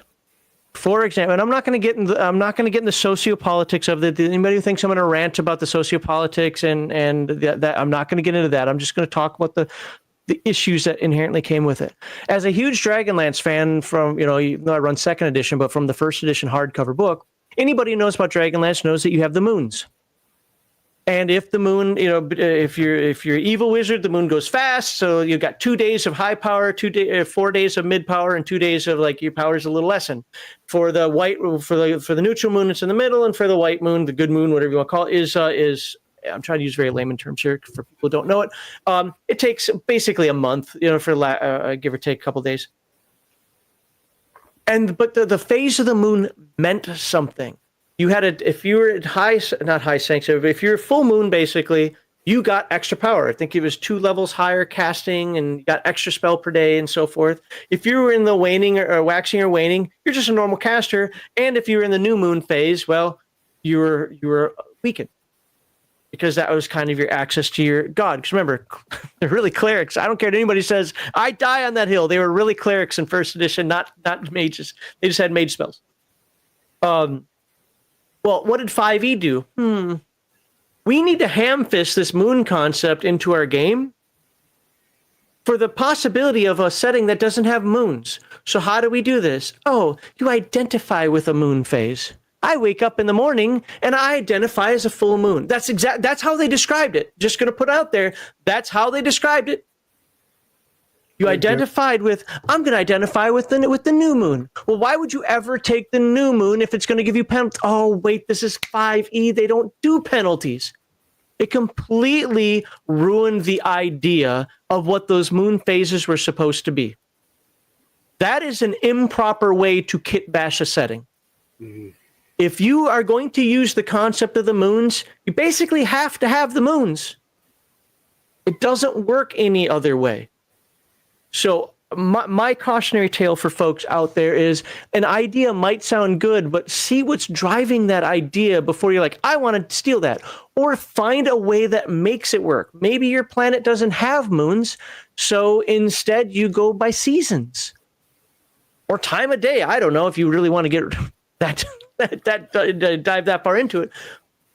Or weather. I don't know. A cloudy day is like a new moon.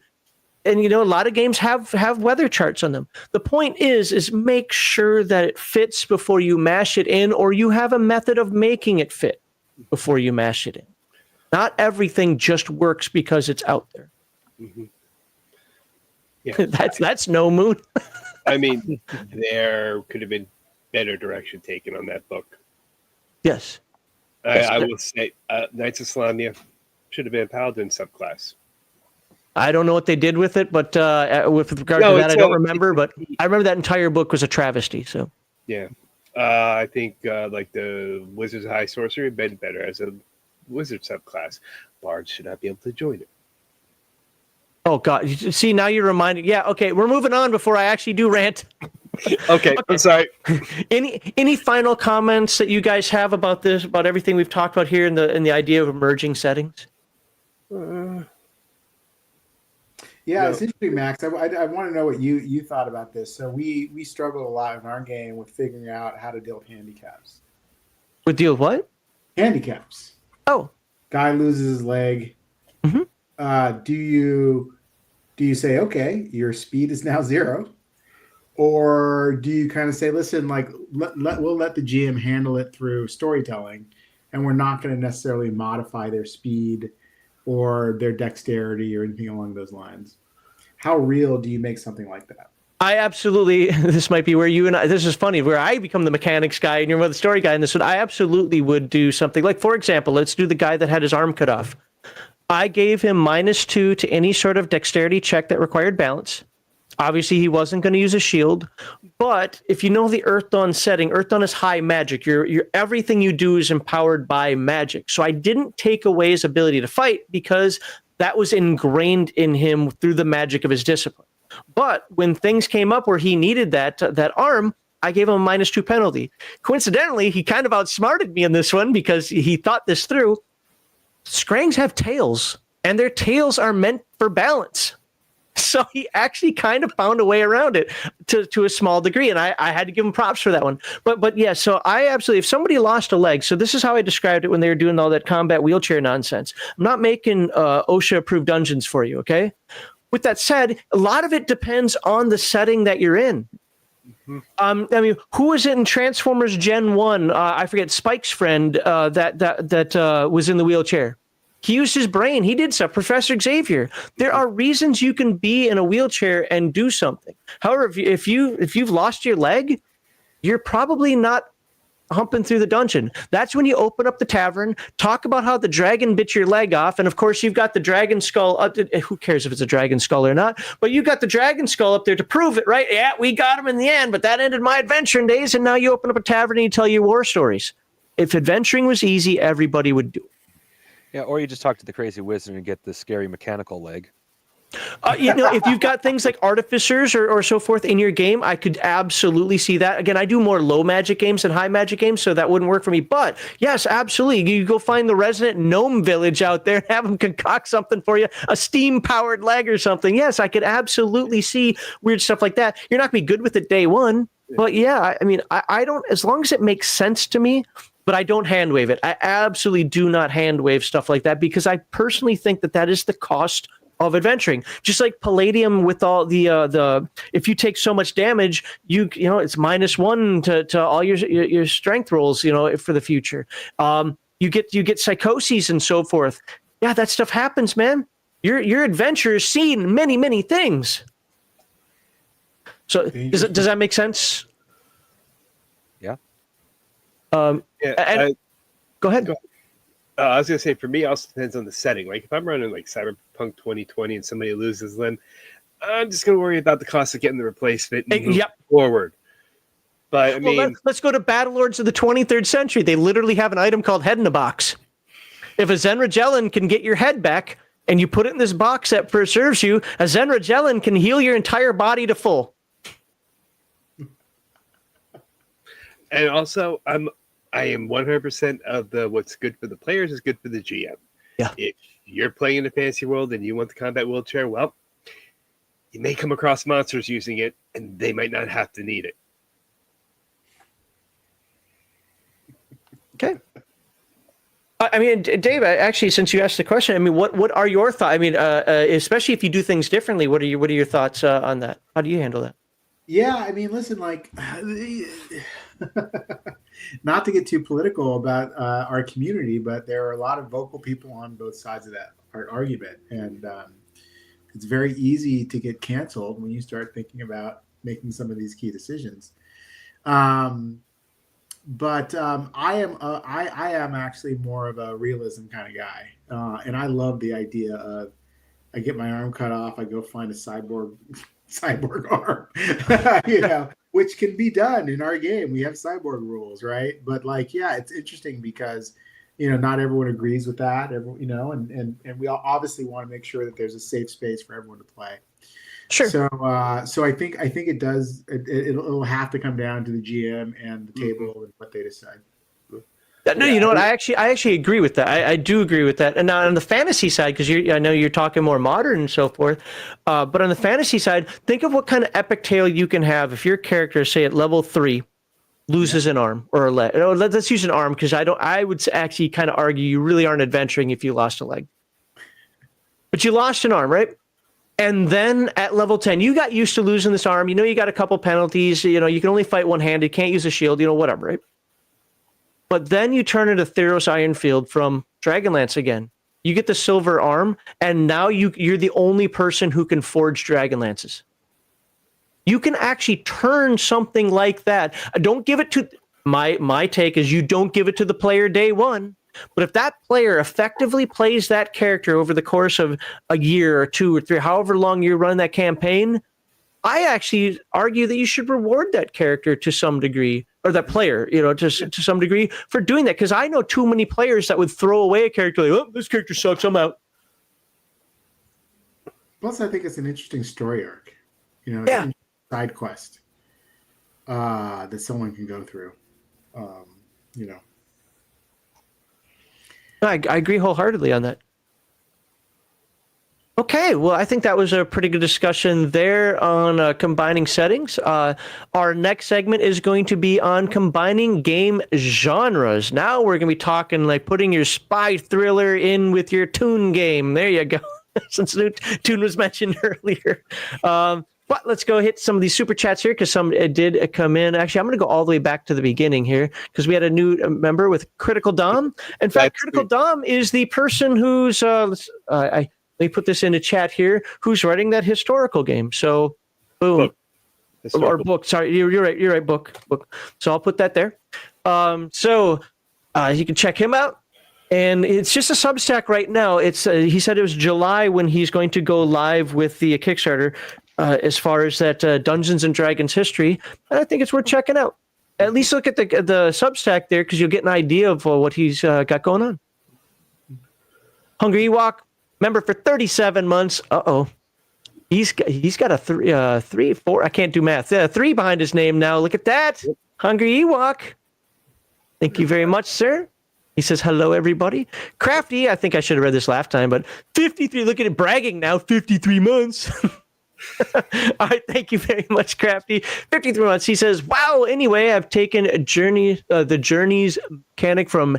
Yeah, I mean, I should know what that is. Adventures in Middle Earth. Okay, yeah. Adventures in Middle Earth, and used it for other non-hex crawl games. It works just about every genre. I think many hex crawls. I mean, I think the Forbidden Lands hex crawl works really well. I think the Westmarch style hex crawl works really well. I think a lot of those can be ported over into other games. So I could absolutely see that working as well.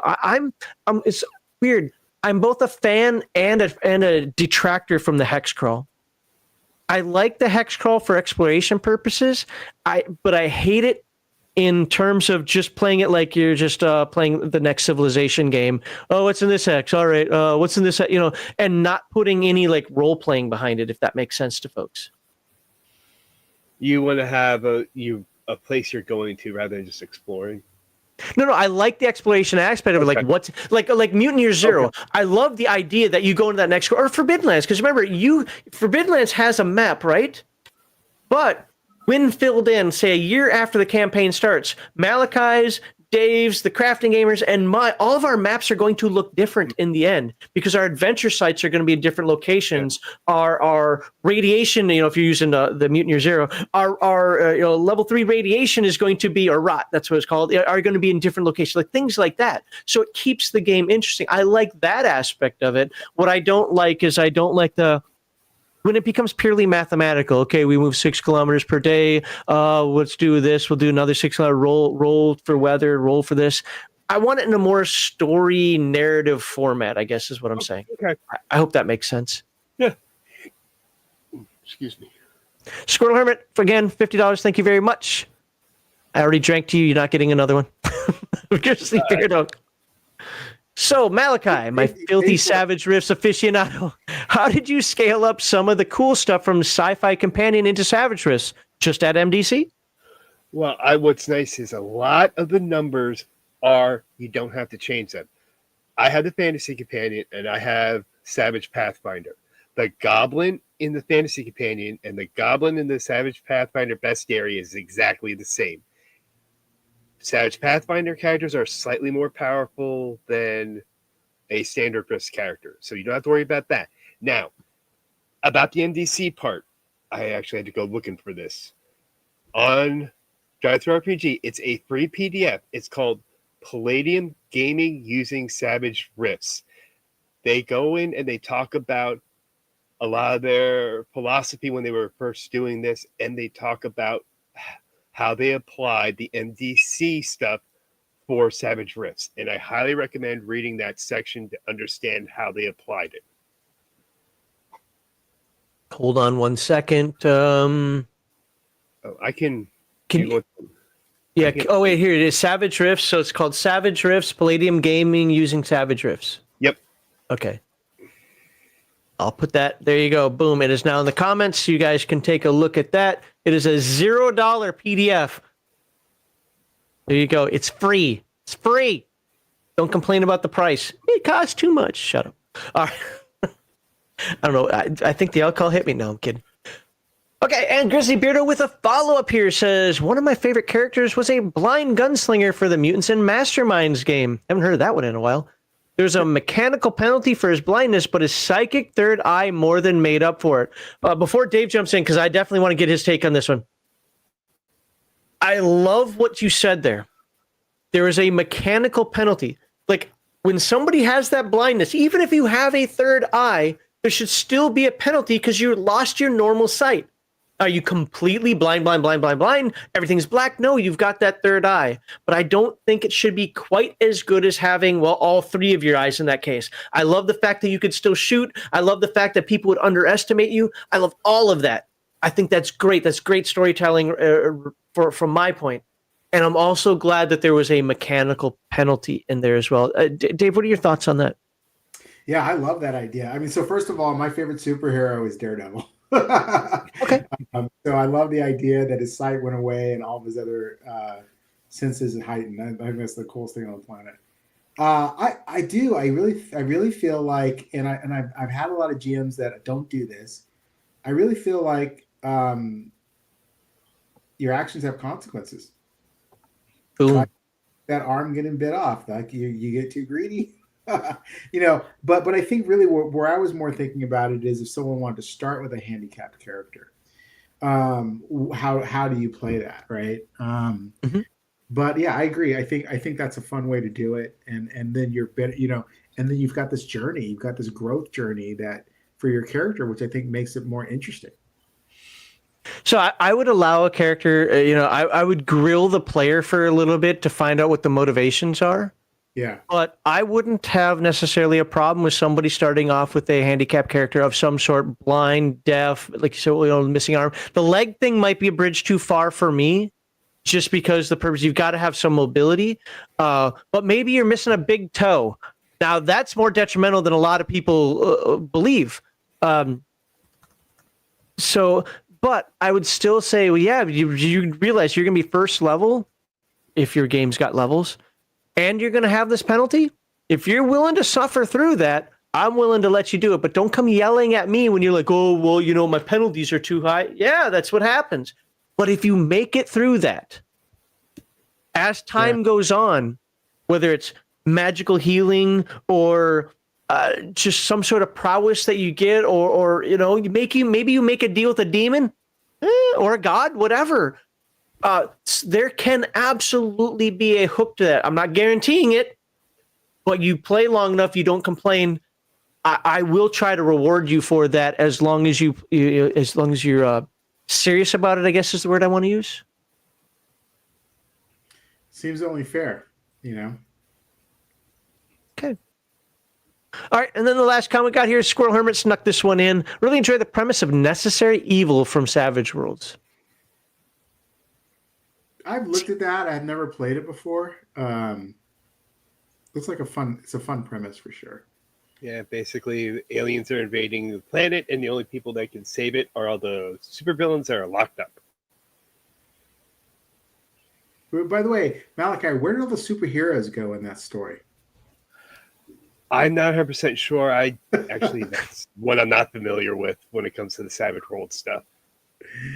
The aliens drank their souls through straws. That's what I'm thinking. They'll suck your soul out through a straw. You just can't. Okay, never mind. Okay. And then starved to death. It's on weird. full stomachs. Little Weird Al there for you. Oh, I should have figured. All right. Biggest ball of twine in Minnesota. That used to be a thing. Apparently that's not there anymore from what I heard, but I'd have to relook that up. Maybe I'm wrong. So this is now false advertising, but I got to put it up here anyway. So Game Master Insight will be back in 2026 on Fridays at 6 p.m. Central Time, except for the last Friday of the month. This is the last Game Master Insight of 2025, and I will talk a little bit about that during segment 5 and much more about it on the members only live stream next week. But yes, this is the last GMI of 2025, and it's only for the purposes of me handling some stuff I need to handle in real life. As some of you know, I was gone for a couple weeks. I had a funeral that I had to attend to up in Minnesota. Well, it helped me to step back and realize that my priorities are a little off here, and one of those is that the YouTube channel is just taking way, way, way too much time. Well, we're keeping the Sunday streams, but the Friday streams going on hiatus so that I can hopefully finish my game. Yeah, right. At some point in the future here, and then focus on the channel after that. That's the intent. And if anybody tells you it's any other reason, that person's wrong. That's all it is. But yeah, I have to kind of prioritize some real life stuff as well as part of that. And I don't think I'm going to wait a month for this stream to go public. I think I'm just going to figure, because again, I was away for 2 weeks. I'm just going to figure out what's going live soon or what's already gone live, and just make it the week after that one. So it might be a week, might be 2 weeks. I don't know off the top of my head, but we're not going to wait a month. Now, with all that blabbering, if you enjoy this discussion, please like this video, subscribe to all the panelist channels, and check out Dave's Kickstarter, Evil Genius Games Kickstarter. You got to check that out, of Return of the Living Dead, the official TTRPG. That link is already in the description, and for the people watching the live stream, I'll put it in chat here again in just a moment. Won't go wrong with that. And now we're going to hit our last segment here, where we talk about, let's link copy it again, Talk about combining genres, and for whatever reason, we're going to allow Malachi to start again. But before we do that, let's have our panel reintroduce themselves, share content they create, and tell you where you can. Oh my God! It's a script. I'm reading it, and I can't even read it. And tell you where you can find them online. And of course, remember to thank them in the comments and let them know which of their ideas resonated with you the most. All right, Malachi, talk to us, man. Well, Malachi, I got my little Substack down the description. I talk about gaming related stuff. I've been a while, and yeah, I have lost track of time with that, and I didn't realize how long it's been since I did post. But a while ago, I had one where I'm talking about Savage Worlds sitting in the drafts. I'm gonna get that finished up ASAP and get that out there for everybody. Okay, and Mr. Evil Genius himself, Dave Scott. Yes. Quickly tell folks who you are again. I'm Dave Scott with Evil Genius Games. We make a D20 Modern refresh. So if you want to play a modern day role-playing game, and we partner with Hollywood Studios to make games based on famous movie franchises like our Kickstarter starting on May 27th, which is Return of the Living Dead, in time for the 40th anniversary of that fantastic movie. And if we have time during segment 5, I'll actually put the Kickstarter up on the screen for people to see it as well. But I put the link in there a million times. Hopefully they've clicked on it, they've backed it, selected the notifications. Not live yet. Do that. And Crafting Gamer, who are you, and why do people care? I am the Crafting Gamer. I primarily have Robotech videos, which I still intend to do, but it'll be less of them because of how difficult editing is. Right now, I am planning on making painting videos, but first I have to have the right camera. And no, that's actually everything. I don't know why I said and. Okay. Hey, Max, can I say something real quick? Yes, please. We are 5 followers away from 2,000 followers. If anyone is willing to follow, I will give a free core rulebook or free cinematic adventure to someone here in our audience. Oh, look at that. And you're talking following the Kickstarter, right? Get to 2,000 followers, just 5 more clicks. Is that the Kickstarter that you're talking about? Yes. Followers? All right, let me put the link again. I know I just did it, but just in anybody's like, oh my God, where's that link? I'm putting it out there for you again. 5, you can do it, guys. You can do it. Boom. There you go. I'll even wait a moment. No, it's just Malachi. He'll start. Where you can open up a new tab, go check that out, and just follow, get that notification. You're not going to go wrong with it. That was fast. They already did it. Oh, there you go. It's If you click on the link, it opens in a new window. I meant 2,200. Well, listen. So whoever you choose, let me know, and we'll send them a free book. So how about this? We have not made $100 in super chats tonight yet. I'm saying the word yet. Okay. If we don't make $100 in super chats, we'll do our normal giveaway, but that person will get Dave's book. If we do make $100 in super chats still, well, then I'll just run it twice. I can't do it that way. I just thought of it. I can't do it that way. We'll have to figure something out because I have to get the people who are watching, because I only do it for members and super chatters. We want to do it for everybody. So let me think about that. Stay tuned, folks. It'll happen during segment 5, not while we're doing this, but yeah, we'll figure that out. We'll make it happen. I have to thunk on it though. All right, Malachi. Yes. And Malachi, your job, because you always fail at doing this, is to remind me about this giveaway. Remind you about giving away a PDF from Dave. Got it. Okay. All right, so what are your thoughts on blending multiple genres, such as sci-fi and fantasy, into a single campaign, and what factors help you decide whether this cross-genre approach is right for your group? Well, I'm always for it. I'm always for mixing stuff together. I mean, one of my favorite movies of all time is Big Trouble in Little China, and that mixes modern day and fantasy together and does it so well. But I think one of the key things is getting some inspiration, watching some movies, reading some books, watching TV shows, what have you, to kind of mesh what you're wanting to do, the two genres together, get you some inspiration, and then throw it to your players, and then they make the final call. Because without the players, you ain't going to have a table. So, yeah, I mean, So, what I got. so what strategies do you use to maintain a coherent world when genres are at play? Having a good backstory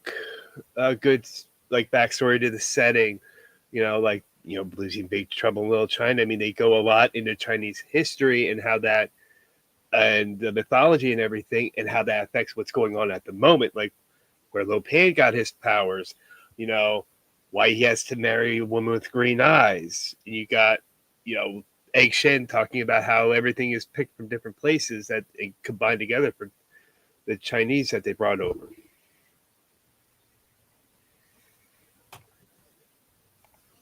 You didn't say over. Over. Yes, I did. Folks, if you want to enter the contest, type something into chat. I'm going to start pulling names now. It's just by the way YouTube does it. I'm just going to start pulling the names and plugging them into what I've got here. I've used this before, except for it seems to have changed. Yep, there we go. Something. There you go. You can do that. You can type the word something in there, or you have to type the word something. That's what it's going to do. It's only going to pick if you type the word something, because you're all a bunch of jerks. All right. I hate you people. Actually, I love you guys. Okay. Well, let's move on. What's that? Oh, okay. Dave, I'm thinking that you think this is the dumbest idea ever. You would never blend multiple genres into. No, what are your thoughts on blending multiple genres into a single campaign, and what factors help you decide whether this cross-genre approach is right for your group? Yeah, of course I love it. Come on. But yeah, I mean, listen, like I really honestly think like if Scooby-Doo has taught us anything, any mix and match could work. I mean, yeah. When I watch my customers and they're doing their homebrews, you'd be amazed at how innovative they are. Like one guy, he did a WWE sort of meets like I can't remember like meets aliens sort of situation. Like anything you thought would be absurd, like someone's just figured out how to make it plausible. So let's do it, baby. Bring it on. By the way, folks, please keep typing in the chat. YouTube is really weird on how it allows me to select, and I don't want you to be missed. You might have to type something more than once. I've grabbed it twice now so far, and it's only given me about maybe 20 names. Maybe that's all that's done that, but I'm just saying it's okay. Don't spam it every second, but until I tell you to stop, it's okay to post it multiple times over the course of the next couple of minutes, okay? Oh. Yeah. Globetrotters, I remember that. I remember that show. And I was yeah. Come on, Globetrotters were in everything. Futurama, is it Scooby-Doo? I mean, how many episodes of Scooby-Doo were there? And they were in some of the other. That Publicist was amazing. But let's be honest, that was the best era of the Globetrotters too. The most iconic, at least, right? Yeah. Are they still around anymore? The Globetrotters themselves are, yeah. Huh. Just, of course, none of those people. I don't even think. I mean, some of those might not even be alive anymore. But Curly Joe and no, Curly Joe. That was the Three Stooges. No, there was a Curly. Yeah, there's Curly, but I don't think he went by Curly Joe though. Maybe I'm wrong. It's been a while. I can picture the bald guy, the tall dude with the big fro. Like, yeah, I mean, they were cool, man. Mm-hmm. Always beating up on the Washington Generals.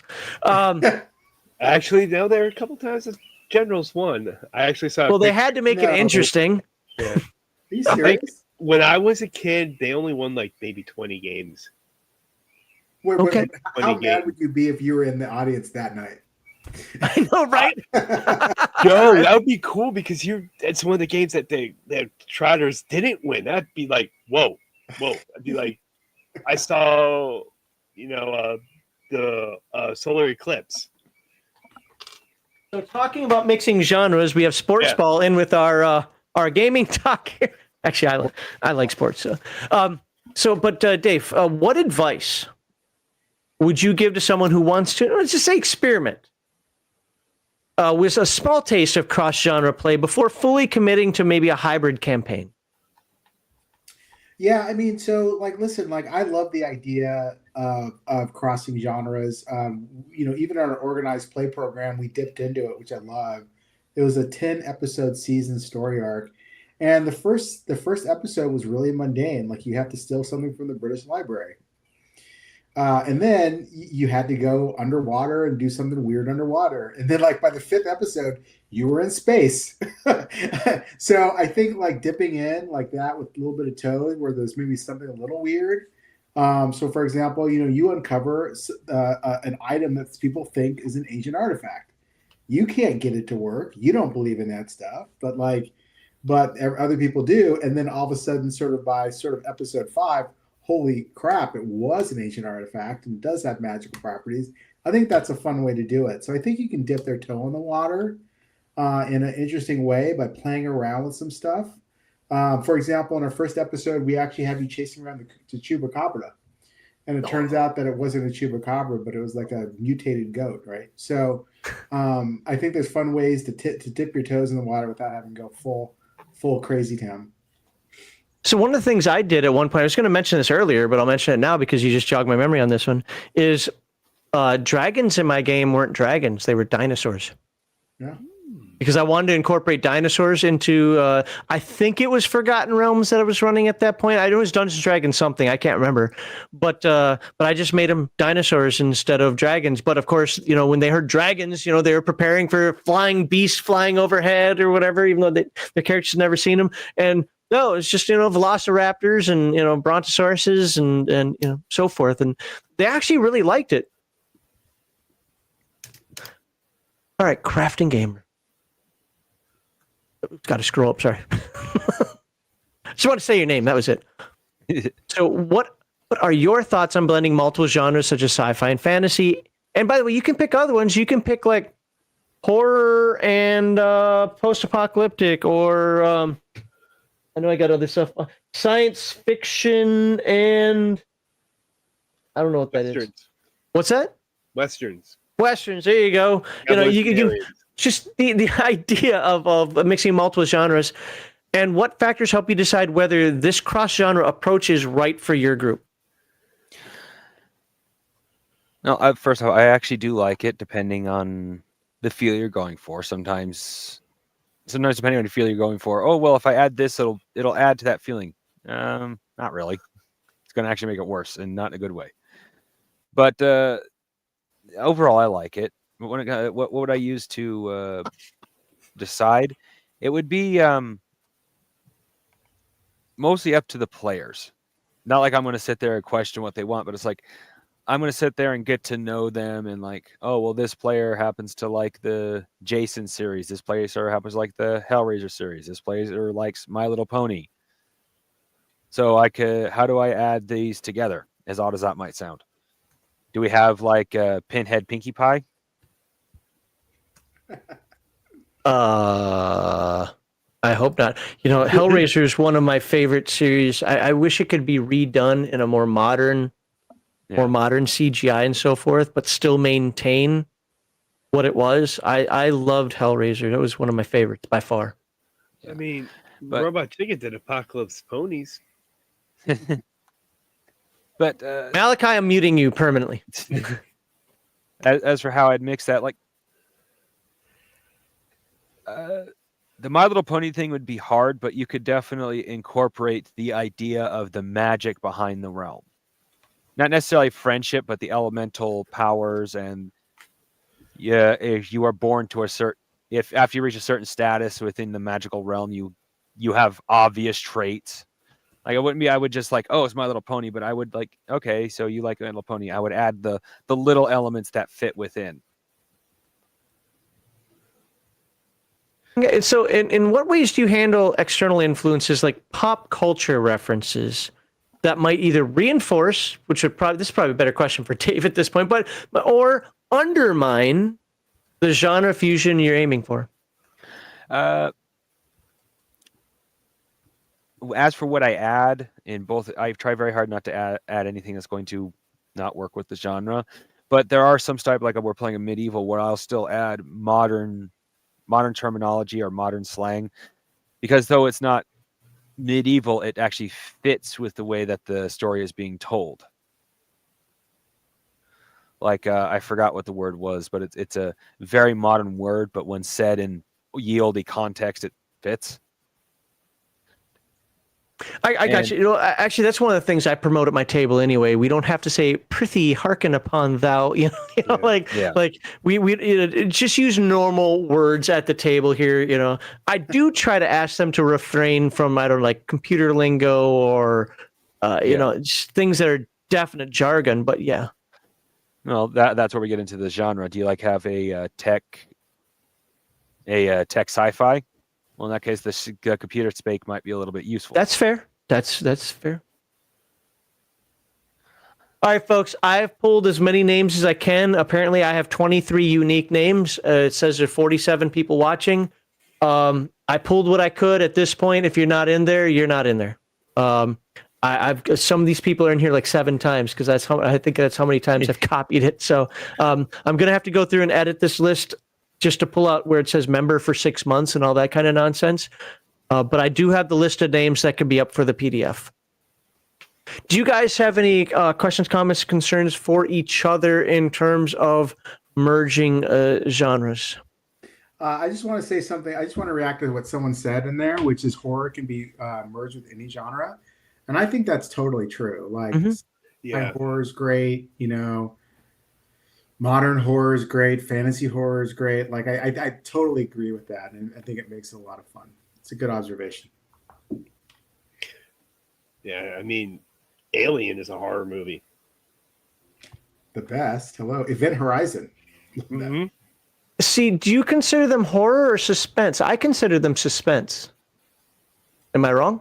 Event Horizon is definitely horror. Yeah, I think, in a way, I think suspense is a subgenre of horror. Yeah, it's less gory version of horror. Maybe. Yeah. Like, I mean, I love Seven, and that's really suspense. Oh, well, yeah. I mean, now Event Horizon is definitely one of those that I think could have been a little better. But if you read the behind the scenes on it, you'll know why it wasn't as good as it could have been. But still an excellent movie. The first Alien, I saw that at 6 years old in the movie theater. Guess who had a couple of nightmares after that one? what were your parents doing, Max? No, so I had visitation with my real dad at that point, and he was an alcoholic. I convinced him to let me see Porky's. I mean, there are a lot of movies I watched as a kid I probably shouldn't have watched. I can remember the ending of Conan the Destroyer. What did he do?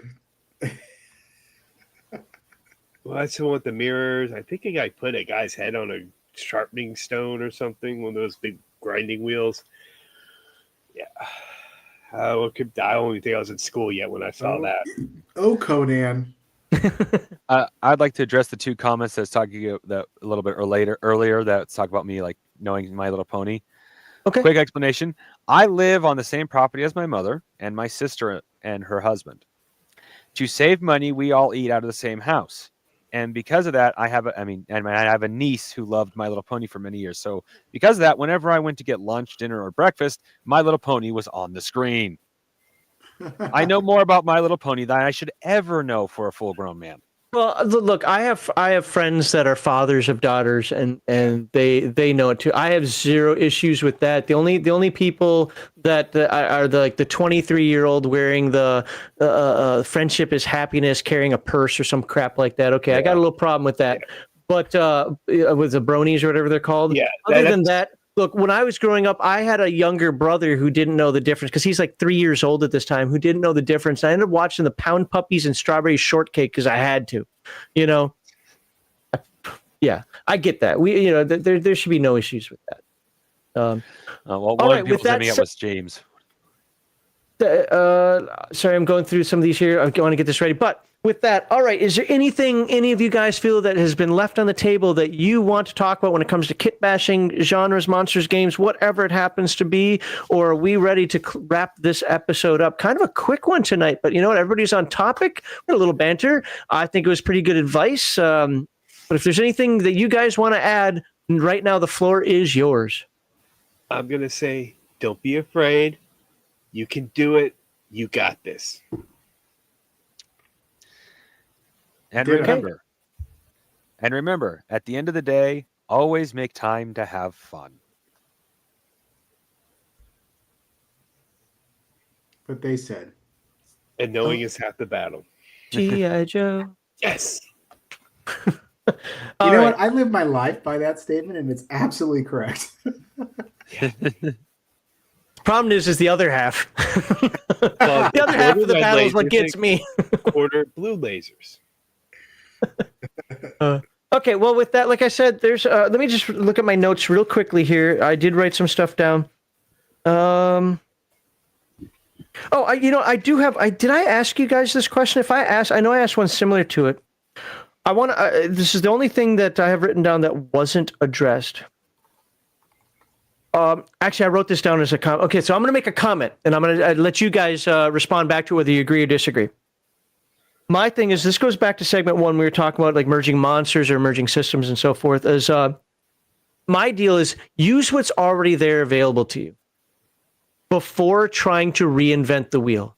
If there's a saving throw, or if there's an attribute, or if there's a skill, feat, talent, whatever is in your game that's already there for you to use, and all you have to do is tweak it a little bit, use that before you try to ham-fist something in the game to make it work exactly like some other game. Yeah. So go ahead. We'll start with Malachi. What are your thoughts on that? Yeah, exactly. Like that, I think goes under adjudicating the rules. There we go. Like Council of Crusades, you got your primes, you got your roll D20, you add your level, maybe your level, your stat, and you try to hit a number. That's going to cover 99% of what you want to do in the game. Yeah, don't be afraid to just fall back on what's already there. Dave, what are your thoughts? You muted again. You're muted. I totally agree. I think one of my advice is beg, borrow, and steal. Like, there's always an inspiration that's been rooted and play tested and validated. And if you could start there, and then do fun little changes, like they're not immune to electricity, they're immune to wood. I think that makes for a fun but yet still well-balanced game. Okay, Crafting Gamer. I ultimately agree with the caveat. Don't be afraid to make the change in the first place. Like, I should say, don't be afraid to do it on your own in the first place. Like you always, having a better base of knowledge is better. But if you can't find it, don't be afraid to make it up. Okay, so again, going back to just what I was saying is like, don't ham fist in something that is already there for you. However, you're adding on, if it isn't there for you, there's no reason not to try to make your own solution for it. Exactly. Got it. Okay. Perfect. Well, I guess with that, then I just want to remind folks who are watching the live stream is not over. I'm going to play the closing credits and so forth, but that's for the video portion of it. So if you're watching the live stream, hang out. I am delaying here for just a moment because I want to get these names done. But all right, so let's get this on the screen here. We're going to have some more hangout time with some folks. Dave, do you have time to look over your Kickstarter? Oh, he stepped away. Sorry. So we'll find out about that once this is over. So I want to thank everybody here. Yes. Just okay, perfect. All right, perfect. We'll take that. And I wanted Critical Dom. I actually just saw him in chat. I want to put his link out there one more time for everybody to check out. Boom. Remember, the history of Dungeons and Dragons from a new, more critical view. And not critical doesn't mean mad or hatred or anything like that. It's just taking an eye that isn't jaded by certain politics or certain fandoms or whatever, just taking a critical look at the history of Dungeons and Dragons. And you can see a Substack here where he talks about some of this and get a feel for it. And he'll have his Kickstarter ready in July. So stay tuned for that. Now, with that said, this Sunday on RPG Digest, we have Kevin Simbita and Sean Owen Robertson from Palladium Books, and they're going to talk to us. I think we're the first people they're talking to. Damn it, we better be. And if not, oh well. About Rift's Promise of Power Reforged. That's right, for you people who played the Engage. I know every one of you did. I never even heard of it before. Engage. They're going to be talking about the reforged version of that, how that video game is coming back. It's always needed to come back because of the timing with Engage. This is going to be great. And we're going to field your questions about it. I really love it if you could post on our Discord so I can be a little prepared for them. But because I don't know anything about the Rift's Promise of Power video game because I'm not a console gamer and I didn't have an Engage. And at the end of that is going to be the great shifter debate. Heathen Dog versus Sean and Kevin. And they're going to try to convince me that either A, the shifter is god-awful and should never be allowed in the game, or the shifter is awesome and everybody should play one. And we're going to find out how that goes after we talk about Rift's Promise of Power. So I'm looking forward to that. Next Friday on Game Master Insight. Oh, there are no more Game Master Insights for the 2025. So like I said, I'm going to talk about that after we talk about Dave's Kickstarter here. I'll dive into that a little bit and just kind of give people kind of a heads up as to why and what the future holds and so forth. Yeah, because I can't wait. Honestly, I love doing these live streams. I don't know if it comes through when I'm sitting here and talking with folks and so forth, but I absolutely love doing them. Unfortunately, real life has to come first, and we'll talk a little bit more about that. Did I get any extra super chat? Any super chats I missed? Oh, this one super chat right there. I missed one. So there we go. Gunther the Mad says, let's be fair, Horic and Blend. Oh, this was the one that they were responding to before, but thank you very much for the $10. Thank you very much for all the super chats tonight. We didn't make $100, but there's still time. There's still segment 5. He says, let's be fair, horror can blend with pretty much any genre. And as Dave and them mentioned earlier, I agree with that. You can put horror in tune. You absolutely can. So, all right. Thank you very much to tonight's panel, Dave Scott, Malachi, the Crafting Gamer. Whether you agree or disagree with any panelist, I hope you found their viewpoints both entertaining and enlightening, and that they inspired fresh ideas for your upcoming gaming sessions. If you enjoyed this discussion, please like this video and subscribe to Legion of Myth and to all of the panelists. Shouldn't I say channels after that? I don't know. Whose links you can find in the description. And I have no final comments. So I want to thank you all. I'm going to play the outro again for those on the live stream. We're not going anywhere. For those who are watching this later on video, thank you very much for watching. I hope each and every one of you has a wonderful week.